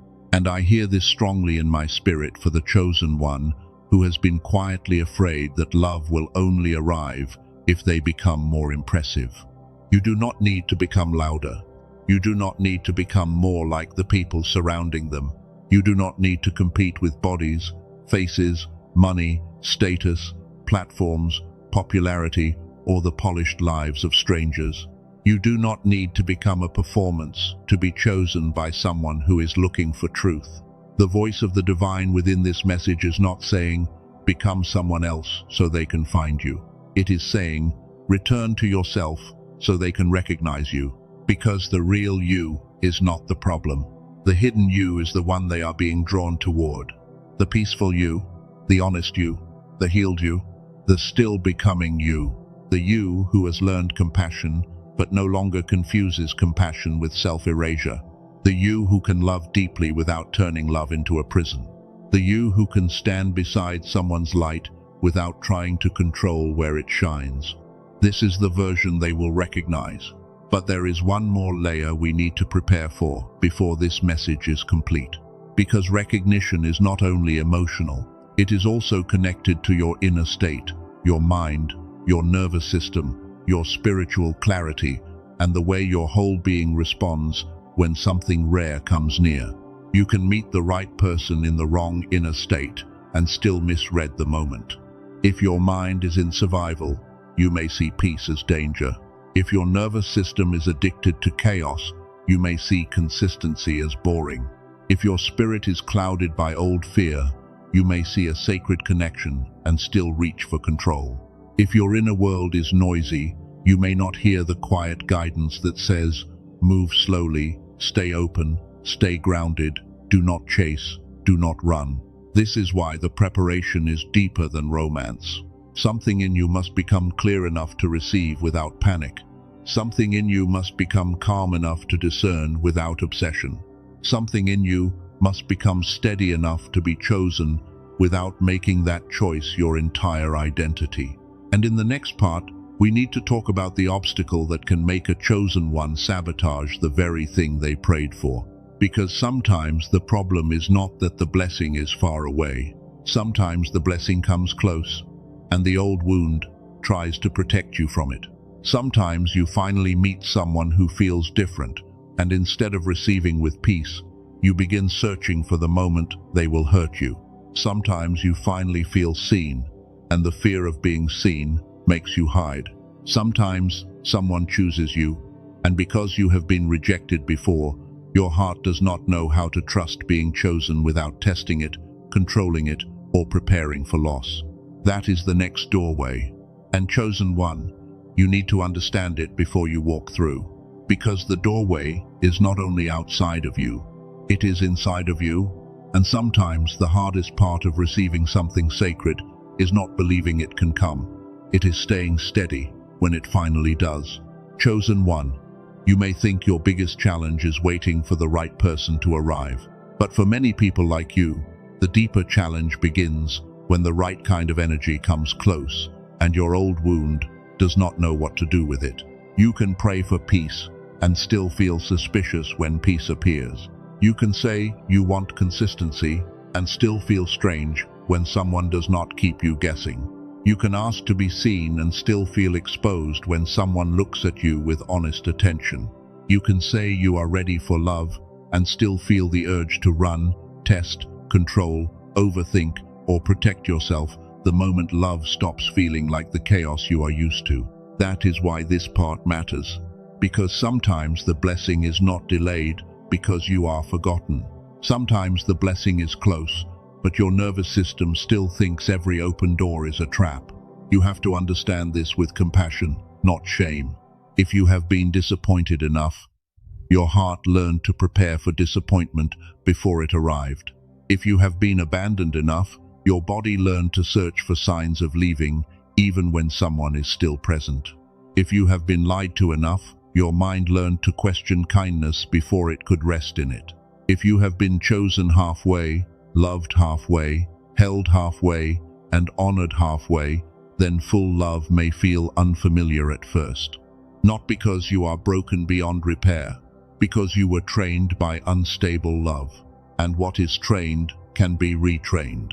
This is why being chosen by someone rare may scare you more than being ignored. Being ignored hurts, but at least the wound knows that story. Being overlooked hurts, but at least the old self knows how to survive in the background. Being disappointed hurts, but at least you know how to prepare for it.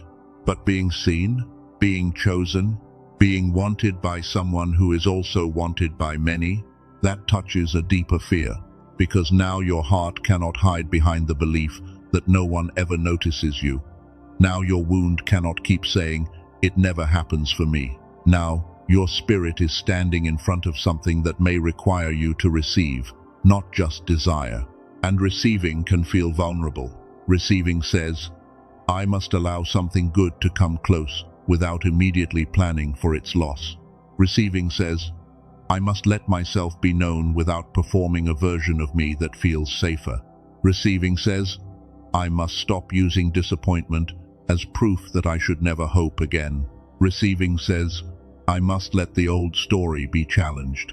That is not easy, because the old story has protected you for a long time. It told you not to expect much. It told you not to trust too quickly. It told you to stay guarded.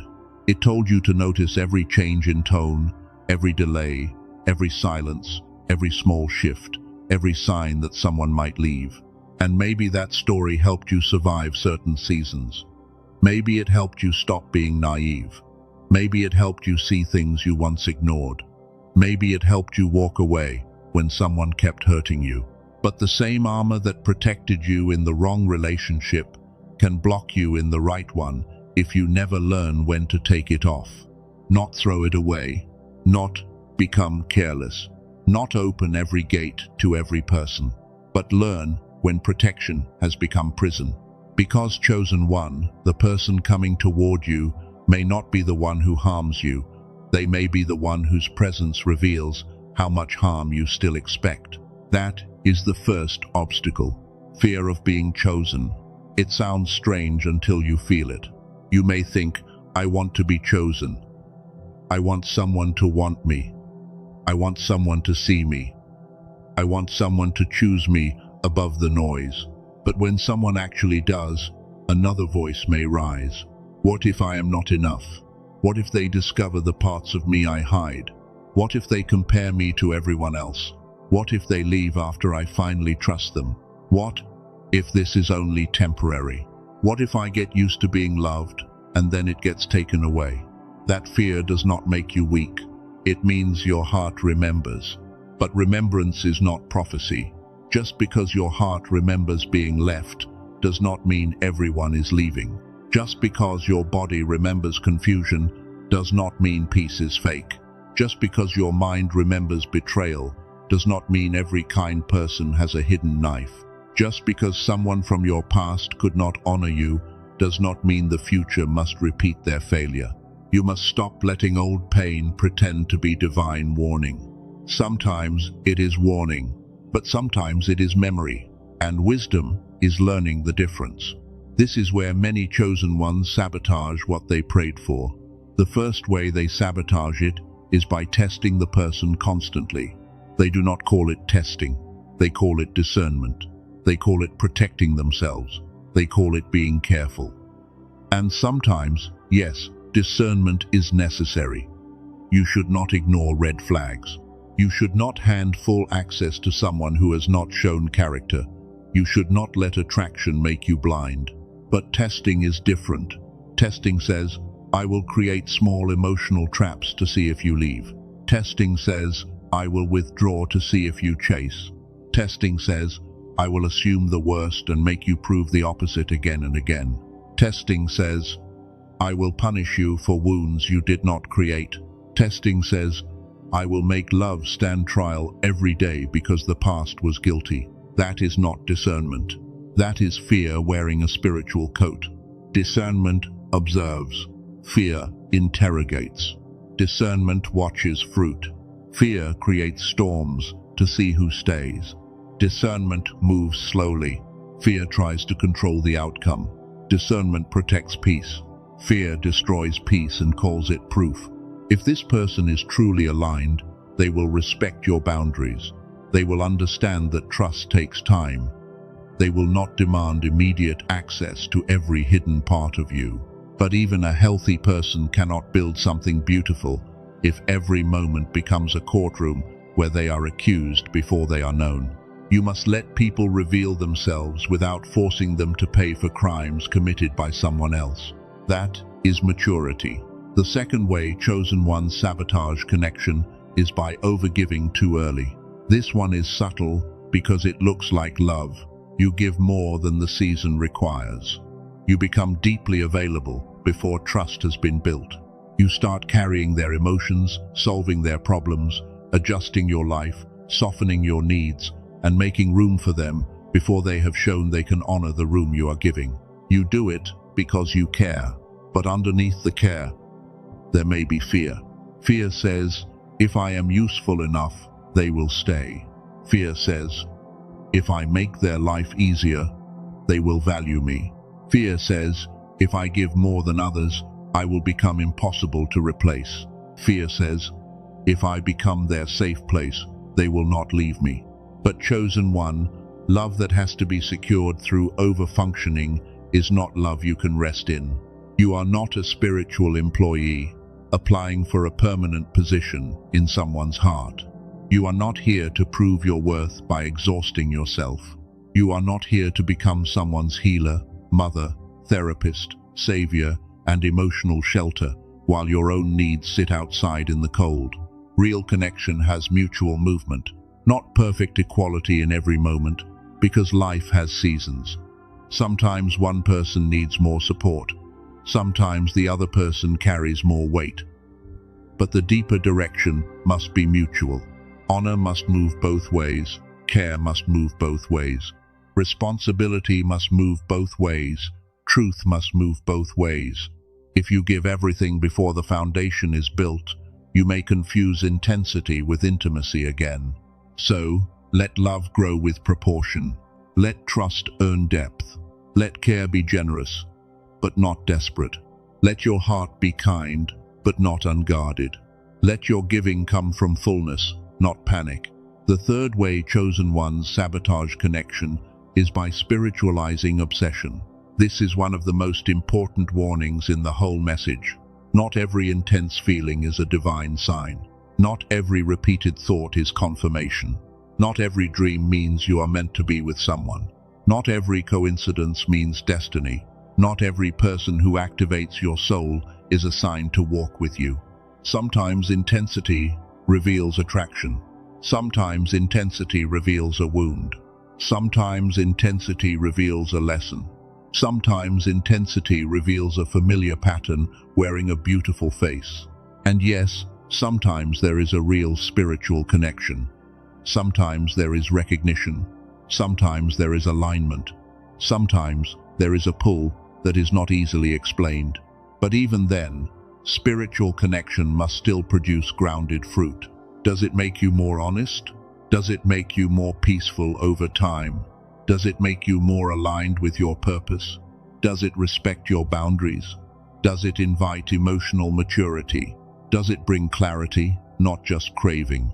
If it only makes you anxious, obsessed, distracted, unstable, jealous, and disconnected from your own life, you need to pause. Not because you are wrong for feeling, because your feeling needs wisdom. A sacred connection will not require you to lose yourself in order to prove it is sacred. This is why you need what I call the resonance test. Do not ask only, do I feel drawn to them? Ask, what version of me comes alive around them? Do I become more peaceful or more frantic? Do I become more honest or more performative? Do I become more grounded or more addicted to signs? Do I become more connected to my calling or more consumed by their attention? Do I feel invited into truth or pulled into fantasy? That test will protect you, because the old wound loves intensity. The healed spirit recognizes fruit, and the connection coming toward you must be tested by fruit, not fantasy. Now here is the false summit you need to move beyond. It is not enough to say, they will want me because I am special. Yes, you are chosen. Yes, you carry something rare. Yes, your presence is different. Yes, your formation matters. But if you let the idea of being special turn into ego, you can distort the very blessing that is coming. The deeper truth is not that they will want you because you are above everyone else. The deeper truth is that they will want you because your formation has made you safe in a way the crowd is not. Safe does not mean passive. Safe does not mean weak. Safe does not mean always available. Safe does not mean you tolerate anything. Safe means your love is not driven by hunger. Safe means your presence does not demand performance. Safe means your attention does not become possession. Safe means your discernment does not become paranoia. Safe means your heart has been hurt, but you are not trying to make someone innocent pay for what the guilty did. That is what makes you rare. Not superiority, safety.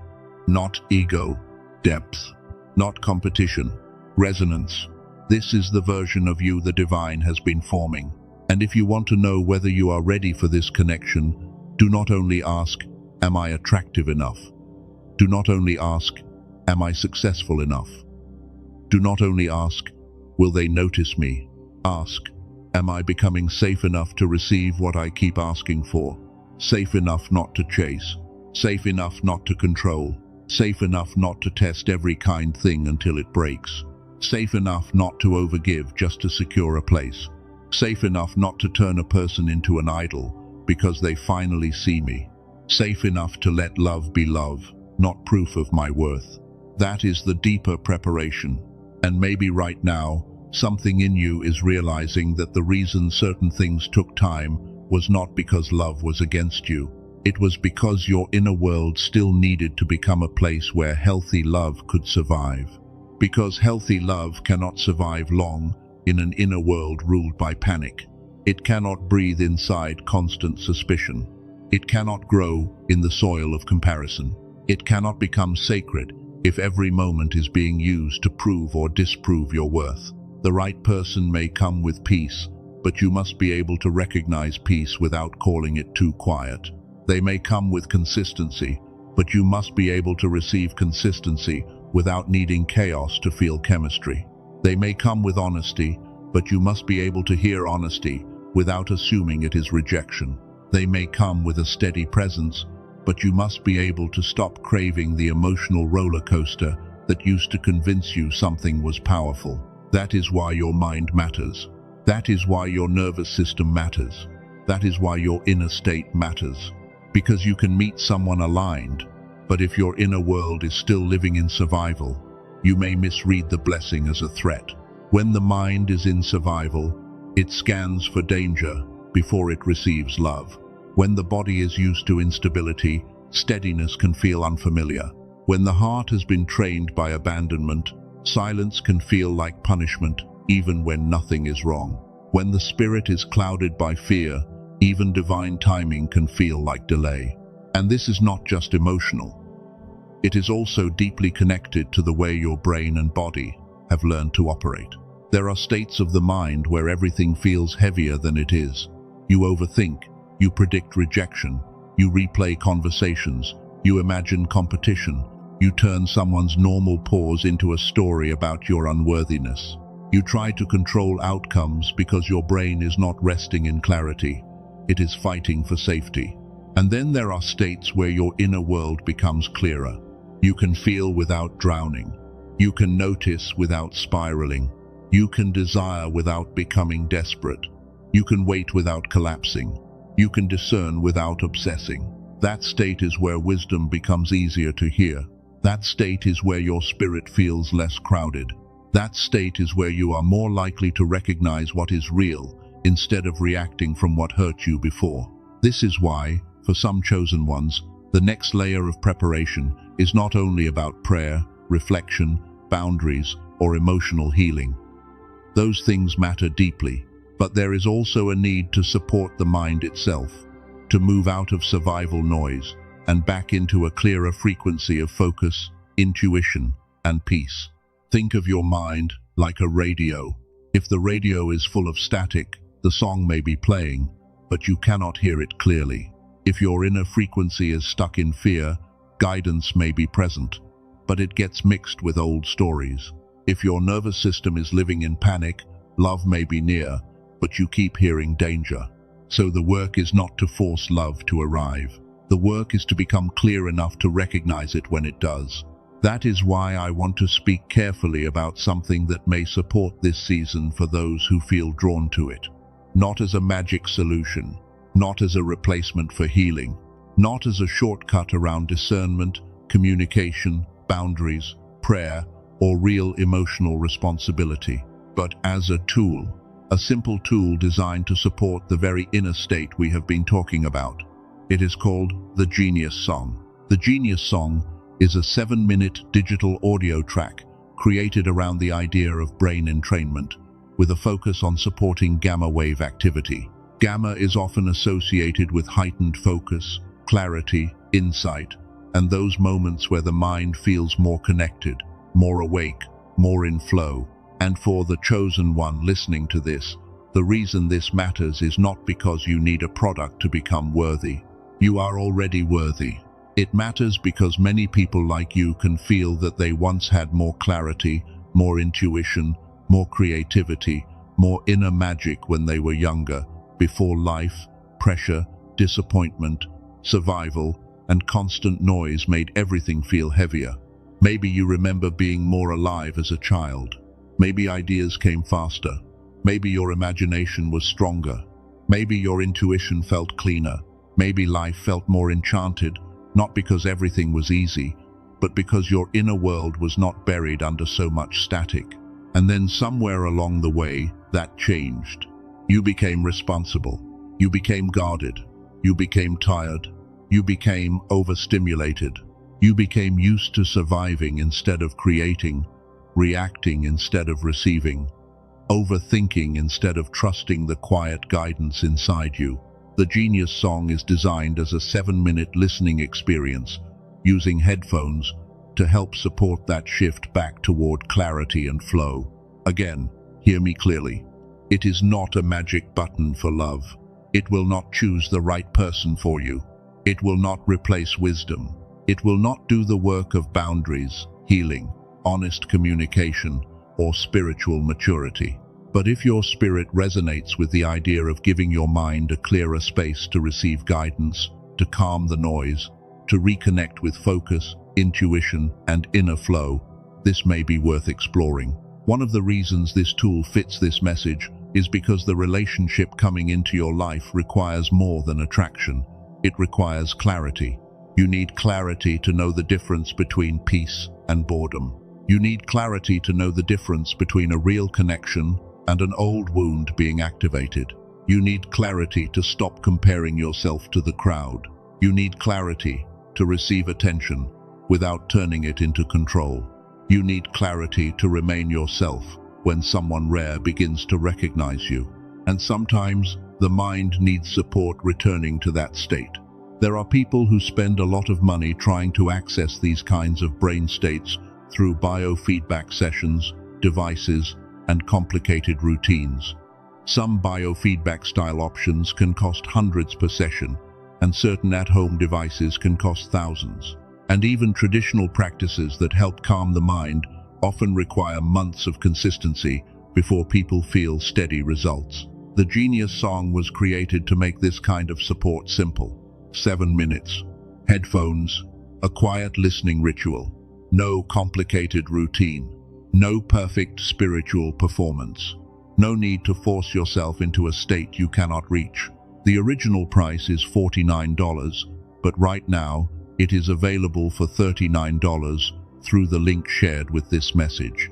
That is not presented as pressure. It is simply the current offer for those who feel led to explore it. And with it, there are also 4 bonuses included. There is a Genius Child audio track created to support focus and confidence for children. There is a classic book connected to the deeper principles of financial and life transformation.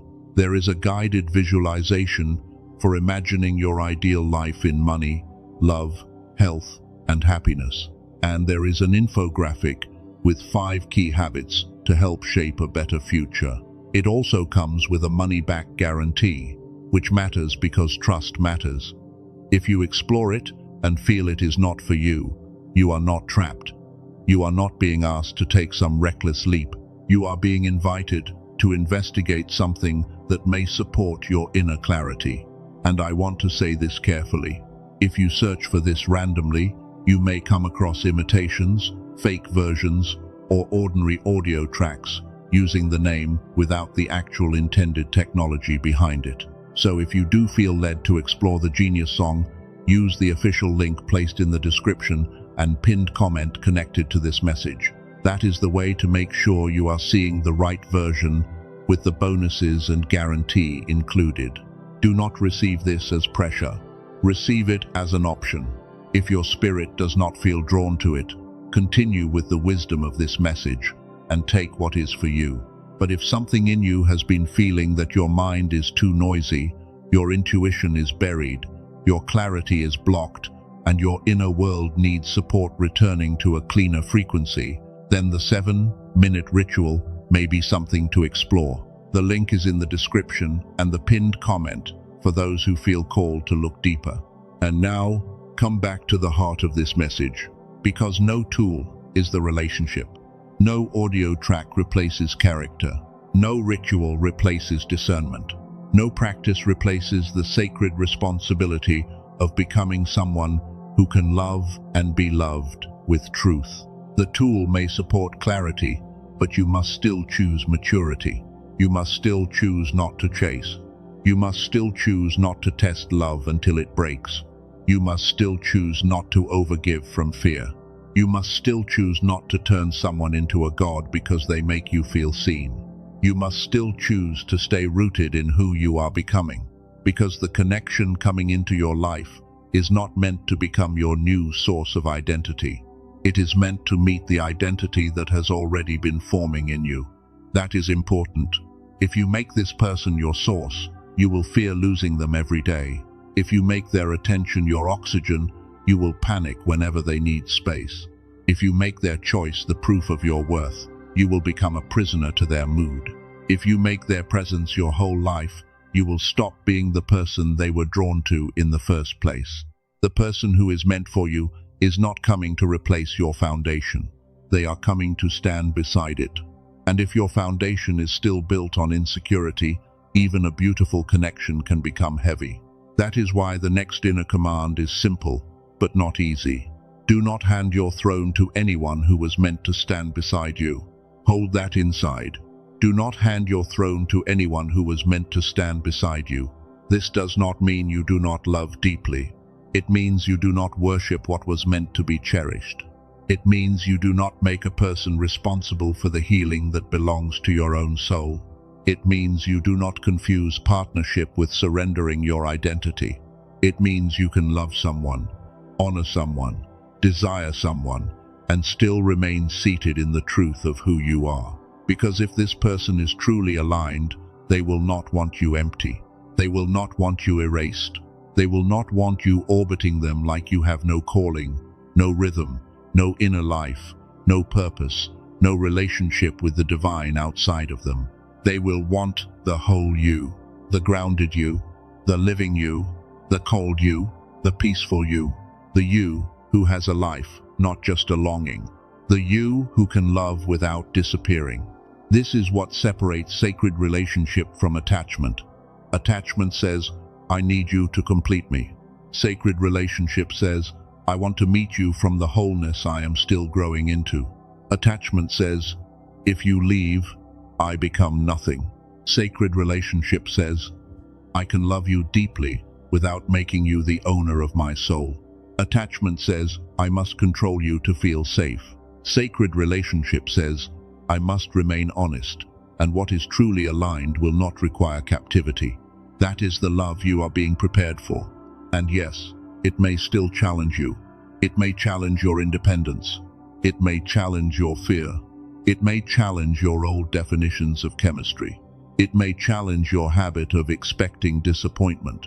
It may challenge your belief that you are only lovable when you are serving, giving, fixing, saving, or making someone else comfortable. But challenge is not always danger. Sometimes challenge is invitation. The right connection will invite you into a more truthful version of yourself. It will not demand that you become fake. It will not require you to shrink. It will not punish you for being human. It will not use your vulnerability as a weapon. It will not make you compete with the crowd for a place that should be built through mutual recognition, but it will ask you to show up, not as the wounded child begging to be chosen, not as the guarded adult pretending not to care, not as the rescuer trying to earn love through sacrifice, not as the spiritual detective turning every moment into a sign, but as the chosen one who has learned that being loved well requires the courage to remain real. That is the doorway. And before you walk through it, there is one more inner practice I want you to carry. Wherever you are, let this happen inside your imagination. Picture a crowded room. In that room are all the old voices. The voice that says you are not enough. The voice that says they will choose someone else. The voice that says you must compete. The voice that says you must chase. The voice that says if you do not prove yourself, you will be forgotten. Now imagine those voices moving farther away, not because you are fighting them, but because a deeper voice inside you has begun to speak with more authority.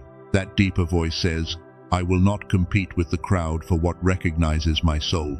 Let that sentence stand in the center of the room. I will not compete with the crowd for what recognizes my soul. Let the crowd become quiet. Let the fear step back. Let the old wound realize it is no longer the leader. You do not have to move. You do not have to do anything outside yourself. Just let that sentence become a spiritual boundary. I will not compete with the crowd for what recognizes my soul. If that sentence feels true for you, you can place it in the comments as a declaration, not to prove anything to anyone, just to mark the moment your inner posture changed. Because the posture must change before the relationship can be received correctly. You are not standing outside a palace begging to be chosen. You are not in a line of people trying to convince someone that you deserve a glance. You are not fighting for a role in someone's story. You are standing in your own calling, your own peace, your own becoming, and what is aligned will recognize you there. That recognition is the miracle, not because it feeds your ego, but because it confirms what the lonely seasons were forming. The lonely seasons were not empty. They were teaching you how to be with yourself. The rejected seasons were not wasted. They were teaching you not to confuse access with honor. The waiting seasons were not punishment. They were teaching you to stop forcing doors that only opened into more self-abandonment. The healing seasons were not delays. They were preparing your inner world to receive without panic. And now, as this connection approaches, the question is no longer, will I be chosen? The deeper question is, can I remain whole when I am chosen? Can I stay grounded when someone powerful notices me? Can I stay honest when the fantasy tries to run ahead of the truth? Can I stay peaceful when old fear asks me to control the outcome? Can I stay discerning when attraction is strong? Can I stay connected to my own life when another person feels deeply significant? This is the preparation, and the answer can be yes. Not because you will do everything perfectly. You will still have moments where fear speaks. You will still have moments where the old wound asks for reassurance. You will still have moments where comparison tries to enter. You will still have moments where you need to pause and return to yourself. But you are not who you used to be. You are no longer the person who believes love must be chased to be real. You are no longer the person who accepts confusion as the price of connection. You are no longer the person who gives everything away just to be called valuable. You are no longer the person who thinks being wanted by someone admired would finally make you enough. You are learning that you were enough before they saw you, and because you know that, their seeing will not own you. It will meet you. That is the shift. The person coming may be wanted by many, but they do not need another person who wants them from emptiness. They need someone who can meet them from truth. They need someone who does not worship the image. They need someone who can recognize the human being inside the light. They need someone whose love does not feel like a cage. They need someone whose presence does not demand constant performance. They need someone who can honor what is sacred without trying to possess it. And you are being prepared to become that person. Not by pretending to be healed, not by hiding your tenderness, not by acting above desire, not by shutting down your heart, but by learning how to love with wisdom, learning how to feel without chasing, learning how to hope without idolizing, learning how to receive without losing yourself, learning how to stand in the presence of someone rare and remember that you are rare too. That is where this message has been leading. And in the final part, everything comes together. You will need to understand how to recognize the connection without fantasy, how to protect your inner room, how your relationships, purpose, and provision may reorganize around this new season, and how to step into the version of you who no longer begs to be chosen. Because the final revelation is not simply that everyone wants them, but they want you. The final revelation is why they want you. They want you because your soul has become a place of recognition. They want you because your peace speaks louder than the crowd. They want you because your presence does not perform hunger.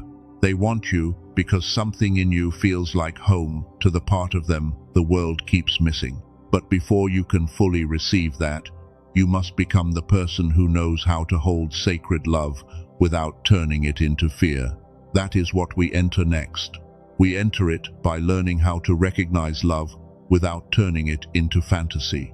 Because fantasy moves fast. Fantasy wants certainty before character has been revealed. Fantasy wants to turn a feeling into a forever. Fantasy wants to build a whole future on a moment, a look, a message, a sign, a dream, a coincidence, a pull, a spark, a possibility. Fantasy wants to skip the slow work of truth because the wound is hungry for relief. But sacred love does not need to rush in order to be real. Sacred love can breathe. Sacred love can move with wisdom. Sacred love can hold desire without losing discernment. Sacred love does not demand that you abandon your own life just because someone finally feels significant. And chosen one, this is where you must become deeply honest with yourself. When this person appears, or when their energy begins drawing near, do not only ask, "Do they want me?" Ask, "What is happening to me as they come closer?" This question will protect you, because the right connection will not only be measured by how strongly you feel drawn to them, it will be measured by what kind of person you become in the presence of that connection. Do you become more peaceful, or do you become frantic? Do you become more honest, or do you become performative? Do you become more grounded in your life, or do you abandon your rhythm and orbit around their attention? Do you become more connected to your purpose, or do you start forgetting everything the divine was building in you before they arrived? Do you become more yourself, or do you begin disappearing again? This is the deeper test, not whether they are attractive, not whether they are admired, not whether they have options, not whether other people want them, not whether the connection feels powerful in the beginning. The deeper test is whether this connection produces truth, peace, responsibility, clarity, and growth over time. Because a person can desire you and still not have the capacity to honor you. A person can be drawn to your light and still not respect what it costs you to carry it. A person can feel chemistry with you and still not be emotionally available. A person can say beautiful things and still not have the character to live them. A person can make your soul feel awakened and still be part of a lesson, not a life partner. So do not only listen to the pull, watch the fruit. This is where your discernment becomes sacred. The right person will not make you feel like you are constantly standing at the edge of abandonment. The right person will not require you to become smaller in order to keep their attention. The right person will not punish you for having boundaries. The right person will not make you feel guilty for needing clarity.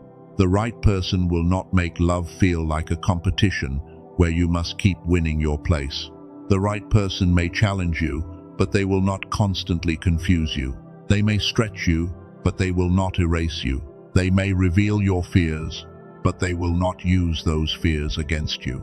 They may be desired by many, but they will not make you feel like you are standing in a crowd begging for crumbs. And this matters because the person the whole world wants may still have healing to do. Do not make them perfect just because they are rare. Do not make them holy just because they are magnetic. Do not make them your answer just because they feel like a sign. Do not make their desire for you the center of your identity. Even if they want you, you must still want truth. Even if they choose you, you must still choose yourself. Even if their presence feels powerful, you must still remain connected to the one who formed you before they ever arrived. Because sacred connection is not about worshipping another person.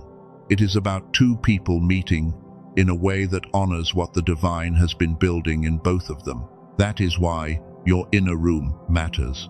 Your inner room is the private place inside you where your true motives live. It is where your fear speaks before your mouth does. It is where your old attachments sit. It is where your fantasies build images. It is where your peace either remains protected or gets handed away. Before someone rare enters your life, your inner room must be prepared. Not perfect, prepared. There is a difference. Perfect says, I must have no fear before love comes. Prepared says, I can notice my fear without letting it lead. Perfect says, I must be completely healed before I receive anything good. Prepared says, I can receive with wisdom while still allowing the healing process to continue. Perfect says, I must never feel insecure. Prepared says, when insecurity rises, I will not make it my master. Perfect says, I must become untouchable. Prepared says, I will remain tender, but I will not abandon myself. That is the kind of preparation you need, because your inner room cannot be full of old voices and still fully welcome new love. If old rejection still has a throne there, it will interpret everything through fear. If comparison still has a throne there, it will turn every admirer around this person into a threat. If fantasy still has a throne there, it will rush ahead and ignore the slow evidence of character. If unworthiness still has a throne there, it will make you suspicious of the very love you prayed for. So begin inside, not by forcing yourself to feel nothing, not by pretending you are above desire, not by shaming the parts of you that still want reassurance. Begin by choosing who gets authority in that inner room. Fear can speak, but it does not get the final word. Comparison can knock, but it does not get the keys. Fantasy can suggest, but it does not get to lead. The old wound can cry, but it does not get to drive. Your spirit must lead now. Your wisdom must lead now. Your peace must lead now. Your deeper knowing must lead now. And when the connection comes closer, return to that inner room before you react. When you feel the urge to chase, return to the inner room. When you feel the urge to compare, return to the inner room. When you feel the urge to test them because someone else failed you, return to the inner room. When you feel the urge to overgive so they will stay, return to the inner room. When you feel the urge to make them your whole world, return to the inner room. In that place, remind yourself, I can receive love without losing myself. That sentence is a key. I can receive love without losing myself. If this sentence feels like the declaration your heart needs, place it in the comments when it is safe for you to do so. I can receive love without losing myself. Not because you are trying to prove anything, because you are marking a shift. You are telling your own spirit, I am no longer available for love that requires my disappearance. And this will matter because when a relationship is truly aligned, it does not only affect your emotions, it begins to reorganize your life. For those entering this season, your relationships may begin to shift first.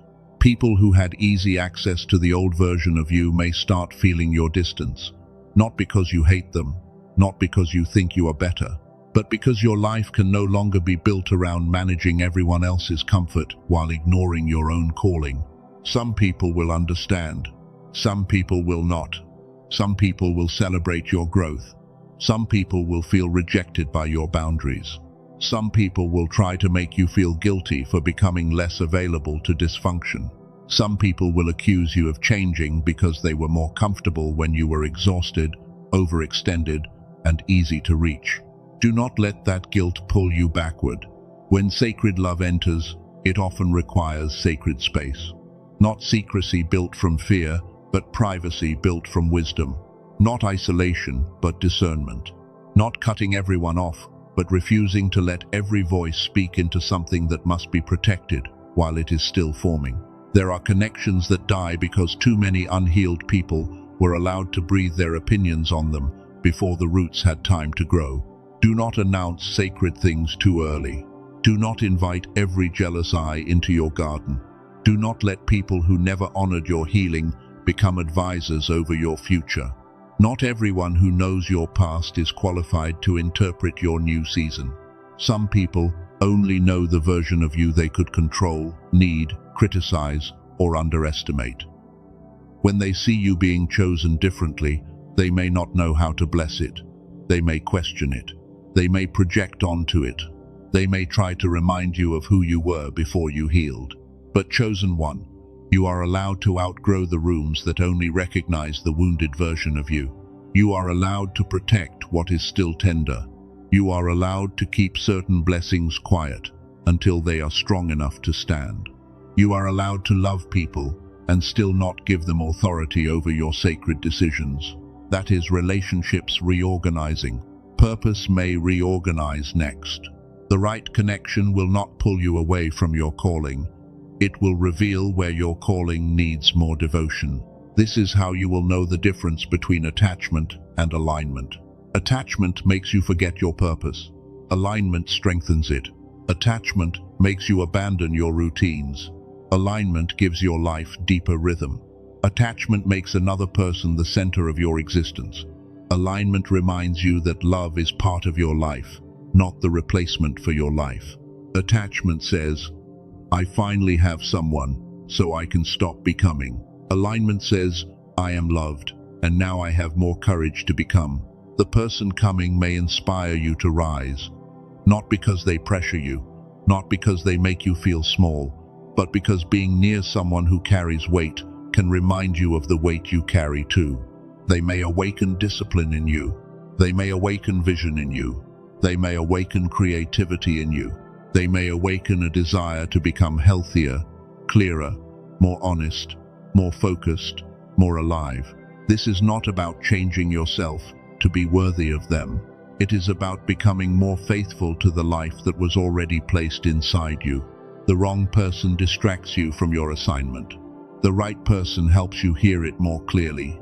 The wrong person makes you shrink your dreams so the relationship can survive. The right person makes you more courageous with the gifts you were hiding. The wrong person feeds your insecurity. The right person calls forward your responsibility. So if this connection begins to form, do not stop living. Do not stop creating. Do not stop praying. Do not stop healing. Do not stop building. Do not stop becoming. If anything, become more faithful. Because the version of you they recognize is not the version who abandons purpose for romance. It is the version who can love deeply while still walking in calling. Provision may also reorganize. And this is not only about money, though money can be part of it. Provision is about support, resources, timing, open doors, strength, clarity, favor, and the right help arriving when your life is moving in alignment. Sometimes when the right connection comes, your sense of possibility expands. You start thinking differently. You start making decisions from hope instead of survival. You start seeing opportunities you were too exhausted to notice before. You start believing that your life is not only about recovering from what hurt you, but building what reflects who you are becoming. The right person may not be your provider in the shallow sense. They are not coming to rescue you from responsibility, but their presence may become part of an atmosphere where both of you rise, where both of you become clearer, where both of you begin to build, not just feel, where love becomes a foundation for growth, not an escape from growth. But again, hold this with wisdom. Do not enter a connection looking for someone to save you financially, emotionally, spiritually, or personally. That creates pressure no human being was meant to carry. Let the divine be your source. Let love be partnership. Let provision come through alignment, not dependency. Let this person stand beside you, not become the ground beneath you. Because if they become your ground, you will fear every movement they make. But if the divine remains your ground, you can love without panic. That is freedom. And this is the freedom the final revelation requires. Because now we return to the beginning. You are about to meet someone the whole world wants.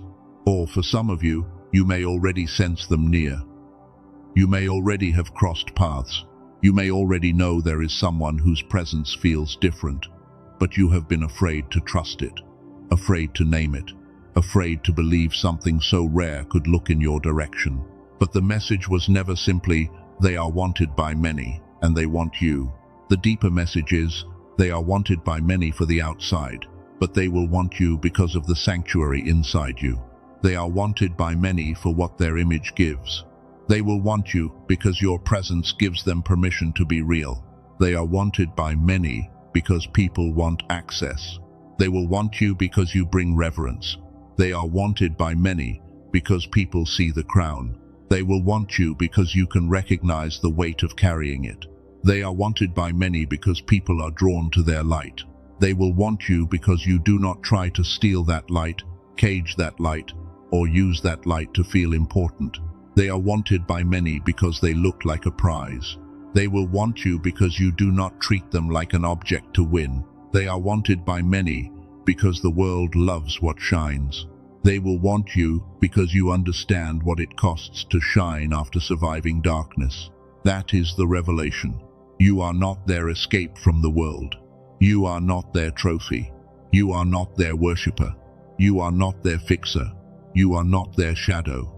You are not the person who must beg for a place. You are the one whose presence carries a language their soul understands. And when a person has been surrounded by noise, a soul that speaks peace becomes unforgettable.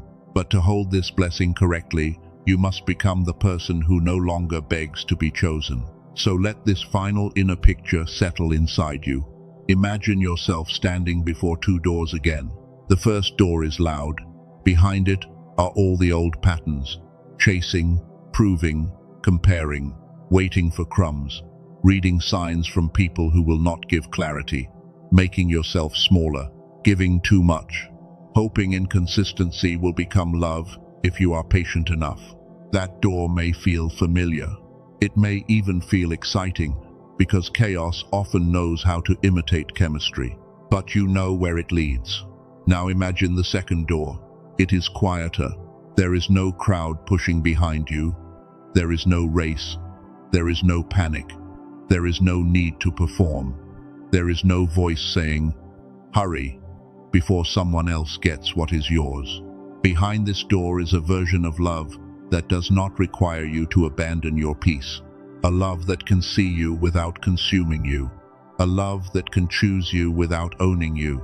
A love that can desire you without reducing you. A love that can challenge you without shaming you. A love that can stand beside your calling instead of swallowing it. And before that door opens, imagine the version of you who used to beg being invited to rest. Not erased, not rejected, just relieved of duty. That version of you worked so hard. That version of you tried so hard to be enough. That version of you overthought, overgave, overexplained, overextended, and overprepared for abandonment. That version of you was not foolish.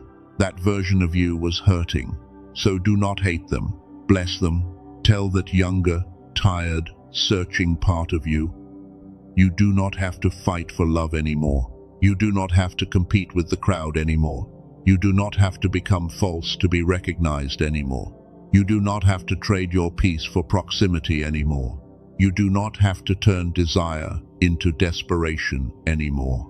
You can rest now, and as that part of you rests, let the wiser part of you step forward, the part that can love without chasing, the part that can hope without idolizing, the part that can discern without panicking, the part that can receive without disappearing, the part that can stand near someone rare and remember, I am rare too. This is the version of you that walks through the second door, not alone in desperation, not attached to fantasy, but grounded in truth. And, if this connection is truly aligned, it will meet you there, not at the old door where you used to beg, Not in the crowd where you used to compete. Not in the wound where you used to prove. It will meet you in the place where you finally return to yourself. That is why the waiting mattered. The waiting was not only about timing. It was about identity. It was about no longer needing someone's attention to feel real. It was about no longer confusing being desired with being honored.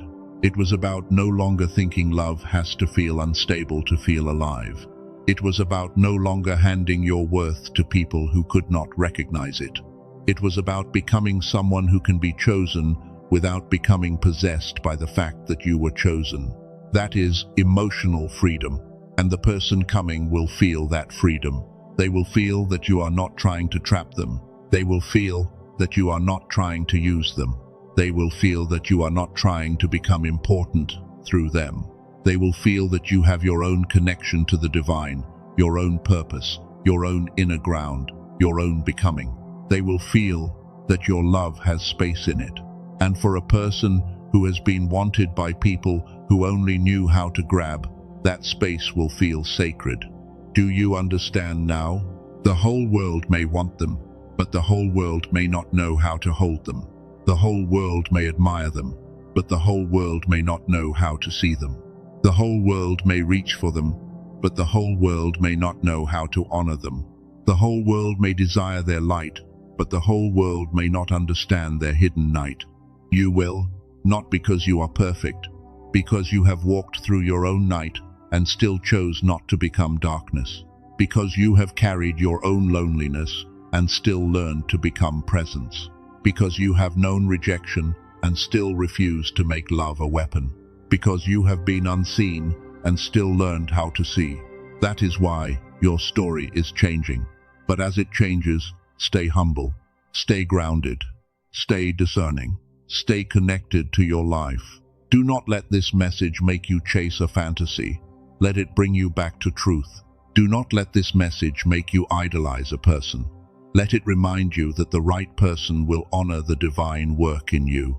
Do not let this message make you wait passively for someone to arrive. Let it call you into becoming. Continue healing.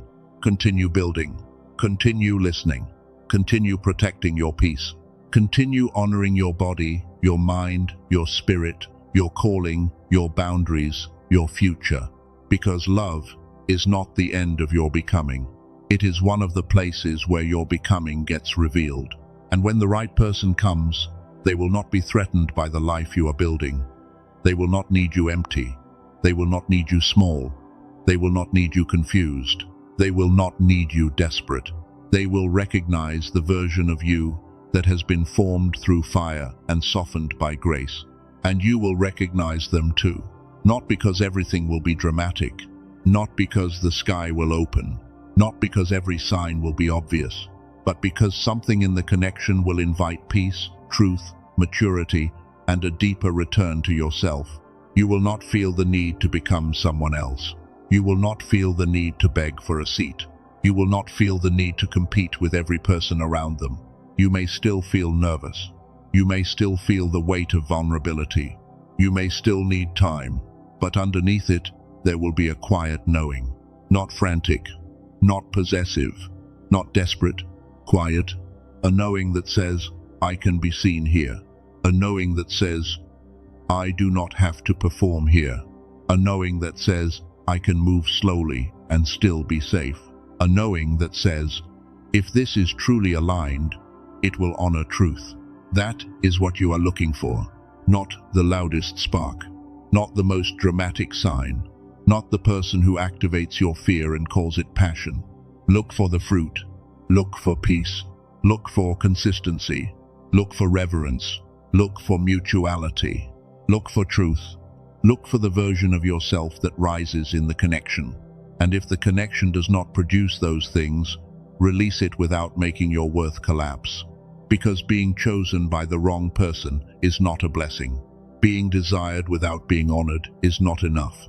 Being wanted without being known is still loneliness. You are not here for another lesson dressed as destiny. You are here for alignment, and alignment will not require you to betray your spirit. So now, let this be sealed over you. May every false attachment lose its power over your heart. May every old voice that told you to compete become quiet. May every wound that made you chase be met with compassion and truth. May every part of you that thought love had to be earned learn how to rest. May every fear of being unseen be healed by the deep knowing that the divine never lost sight of you. May your discernment become clear. May your peace become strong. May your heart remain open without becoming unguarded. May your love remain deep without becoming desperate. May your standards become firm without becoming bitter. May your hope become alive without becoming fantasy. May you recognize what is real when it comes. May you release what only imitates what is real. May you stop calling chaos chemistry. May you stop calling anxiety destiny. May you stop calling crumbs patience. May you stop calling self-abandonment loyalty. May you stop calling obsession a sign. May you stop calling silence from the wrong person proof that you are not worthy of love. You are worthy of love that is honest. You are worthy of love that is safe. You are worthy of love that is mutual. You are worthy of love that recognizes your spirit, not just your usefulness. You are worthy of love that can stand beside your calling. You are worthy of love that does not require you to lose yourself in order to be held. And if someone the whole world wants is truly being guided toward you, may you not meet them from panic. May you meet them from peace. May you not meet them from comparison. May you meet them from identity. May you not meet them from hunger. May you meet them from wholeness. May you not meet them from the old wound, begging to be chosen. May you meet them from the healed spirit that knows recognition does not require performance. And if this person is not yet here, may your waiting not become despair. May your waiting become preparation. May your preparation become beauty. May your beauty become peace. May your peace become the signal that what is aligned can finally recognize. Because chosen one, you are not late. You are not forgotten. You are not disqualified. You are not too deep. You are not too much. You are not too wounded. You are not too hidden. You are being formed. And what is formed in hidden places often carries a depth the crowd cannot imitate. The person coming will not want you because you became a copy of what everyone else was offering. They will want you because you stopped betraying what made you different. They will want you because your soul carries rest. They will want you because your presence feels like truth. They will want you because you are not trying to possess their light. They will want you because you can see the person behind the image. They will want you because something in you knows how to honor what the world only knows how to desire. And when that recognition happens, do not fall to your knees before it, like your worth has finally arrived. Stand, receive, breathe within your spirit. Let it meet you, but do not let it replace you. Let it bless you, but do not let it become your God. Let it open something beautiful, but do not hand it the keys to your identity. You were chosen before they noticed you. You were valuable before they wanted you. You were held before they arrived. You were becoming before they recognized you. And that is why you can receive this connection without being ruled by it. That is the final revelation. Everyone may want them, but if they are truly aligned with you, they will not be looking for everyone. They will be looking for the one presence that feels like peace after a lifetime of noise. The one presence that sees without consuming. The one presence that honors without controlling. The one presence that carries truth without cruelty. The one presence that can stand beside their light and still remain whole. And chosen one, that presence has been forming in you all along. So walk forward without chasing. Hope without worshipping. Discern without fearing. Love without disappearing. Receive without losing yourself. And let what is truly meant for you recognize you in the place where you have finally returned to yourself. If this message spoke to the hidden place in you, carry this sentence as your seal. I can receive love without losing myself. Let that be the posture you take into the next season. Let that be the boundary around your heart. Let that be the truth that silences comparison. Let that be the reminder when the crowd feels loud. Let that be the anchor when someone rare begins to notice you. Because the blessing is not just that they want you. The blessing is that when they do, you will find